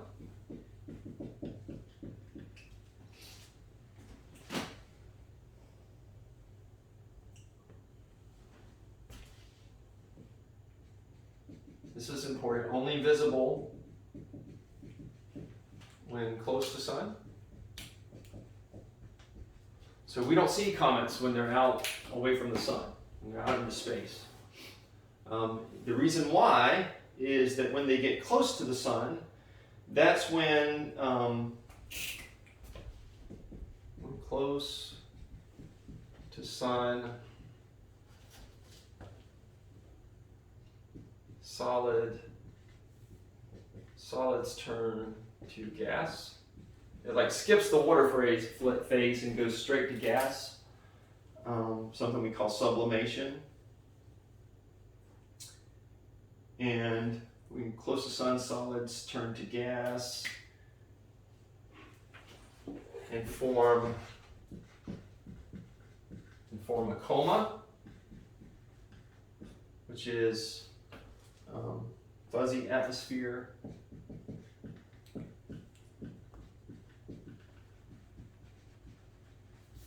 around solid nucleus.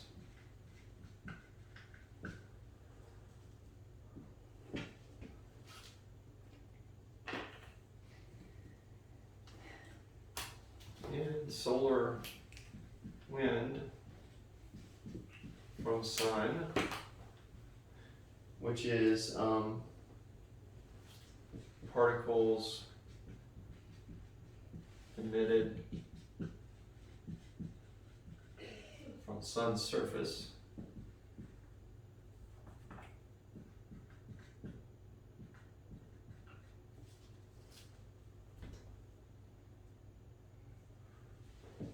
flow gases to form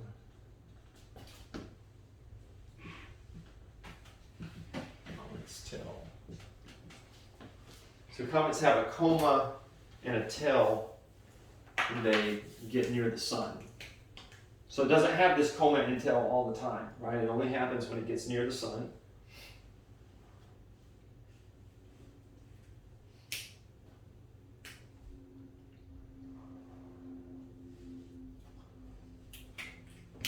So I just want to make sure you're clear here. Coma and tail disappear as moves away from sun. So it doesn't keep those features. So it's a result of the fact that it's near the sun.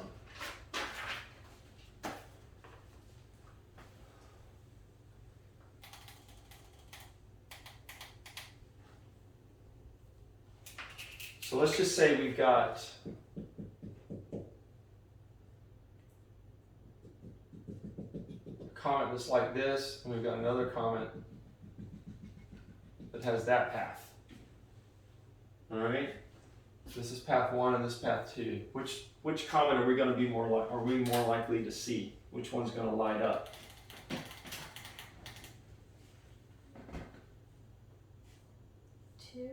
Two, because the 2 gets closer to the sun. So we're only going to see it when it's close to the sun. So just understand that if it's got a path where it's way out away from the sun, those are comets that we never even see.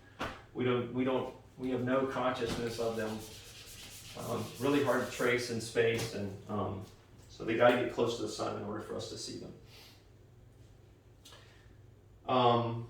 Comets also have a lifespan, those that get near the sun. So obviously when they get near the sun, some of the stuff gets burned up, some of the stuff as it turns to a gas will cause the comet to get smaller, and so they will eventually disappear.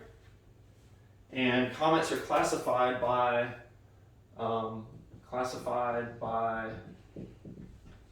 time of orbit around the sun.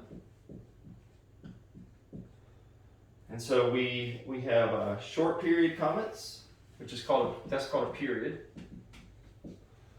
Short period comets take less than 200 years to orbit. Long period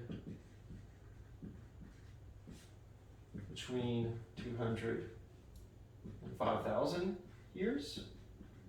And then very long period is greater than 5,000.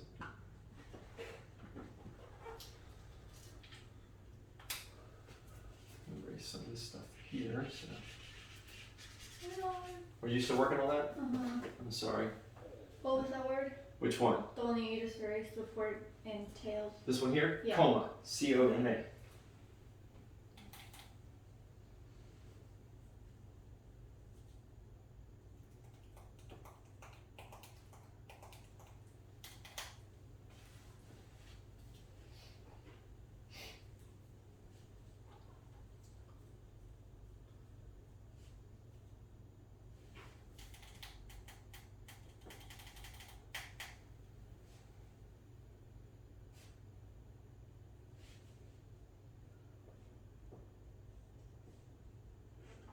Okay, you can erase that now. Okay.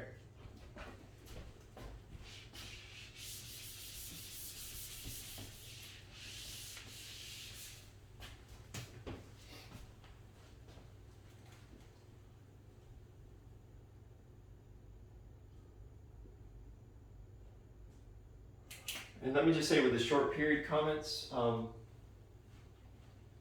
I'll write that afterwards. Let's see. Short period comments believed to come from Cooper Belt.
Are you caught up, Haley?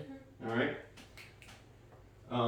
Just want to note that this, like I said, the short period comments are this is where we think they come from this Kuiper belt that's out there, this 150-mile wide band that's out past Neptune. Turns out that Pluto is one of these Kuiper belt objects. So it's a massive object that's out there orbiting the sun, along with these other things that are other objects that are orbiting the sun out past Neptune. And the reason that it was demoted to not be a planet, so it was what we call a dwarf planet, is because we discovered that there's actually an object out in that belt that's bigger than Pluto, and it's called Eris. I think was the name of the one that was out there. Yeah, Eris. And there are other really large objects out there. So the scientists, they were like, okay, either we're going to have to start adding a bunch of planets to our list of planets because we've got some other objects that are bigger than Pluto, or we're going to say Pluto doesn't actually fit the classification of a planet. And so it's because it's still like in the neighborhood of the Kuiper belt, it's still surrounded by these other things here, it's considered a dwarf planet. It's not a satellite of anything other than the sun, and so that it does have the planet name in there, but it's a dwarf planet. So since that time, since the discovery of Eris, we've added at least one other dwarf planet, which is actually in the asteroid belt, so it's closer to the sun. It's not out here in the Kuiper belt. But we expect that we'll probably find some more. There'll be other dwarf planets that are added. But anyway, that's a little bit about comets and where they come from and how they work, and how Pluto sort of fits into the discussion of comets because it's out there in the area that we think is the source of these short period comets. All right, I got two definitions that I need to give you, and then we'll be done. All right, where does gravitational force come from? So the reality is we don't really know. There are a couple of theories that the book discusses, and rather than go into all of that, I'm going to let you guys read that on your own, but I do want to give you those theories. So two theories for, I'm just going to say theories for gravitational force. One is Einstein's general theory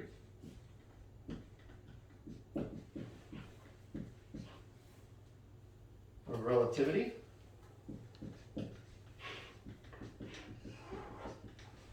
And in that theory, he suggests gravity as a result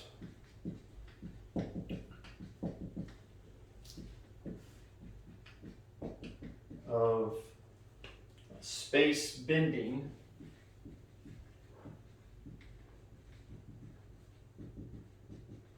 in the presence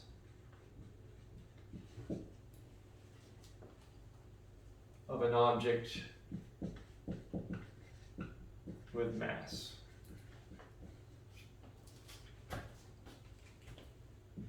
So that's the first one.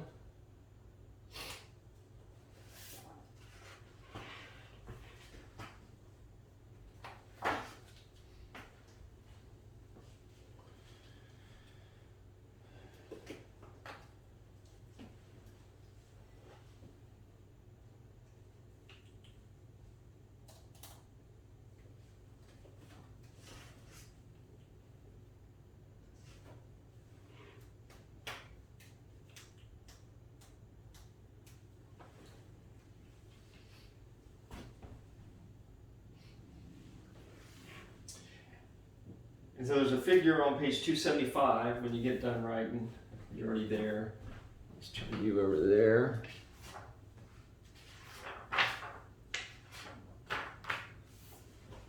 At the bottom of page 275, where the author tries to sort of give you a picture so you can kind of envision it in your mind and the way this works. And so because the sun is bending space, according to that picture there, it's kind of like we see something kind of start to go down a funnel or something like that. It's that type of motion, the orbiting motion, but it's bending space around it, so that's what causes the it's trying to go out away from it, but because it's bent and it's kind of forced into that, staying in that region, and that's how gravity works.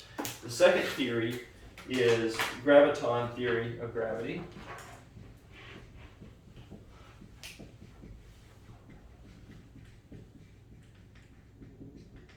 And that theory says that the massive objects, two massive objects tend to exchange tiny particles called gravitons. Two massive objects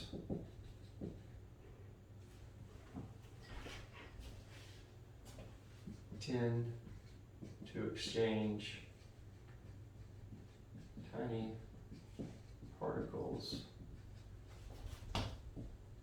called gravitons.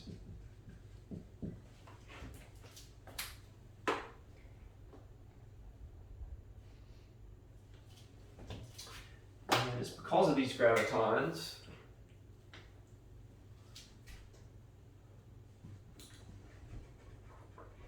causing an attraction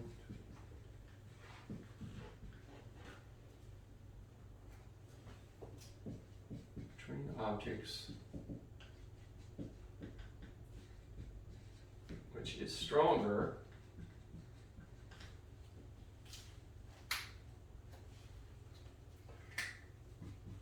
closer they are.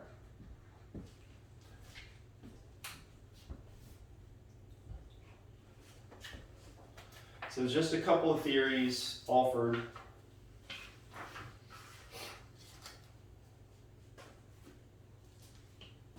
Regarding the existence of gravity.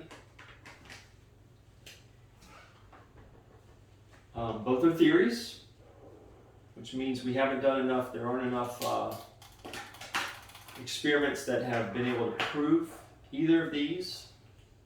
And actually some people think that gravity is, that both of these are true to some degree, and so gravity is kind of a result of both. But those are the two major theories, and you'll get to read a little bit about that in the book. There's just a couple of pages on those. I just want you to make you aware of them. All right.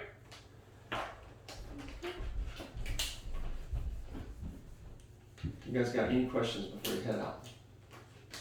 Anything you want to say to Nia as she watches the video? I'm sorry, Miss Nia. you. Huh? We miss you. Miss you, yeah. It would have been nice to have one other person here to answer some of these questions. It was like crickets chirping sometimes when I would ask things, but. All right, cool. See you guys later.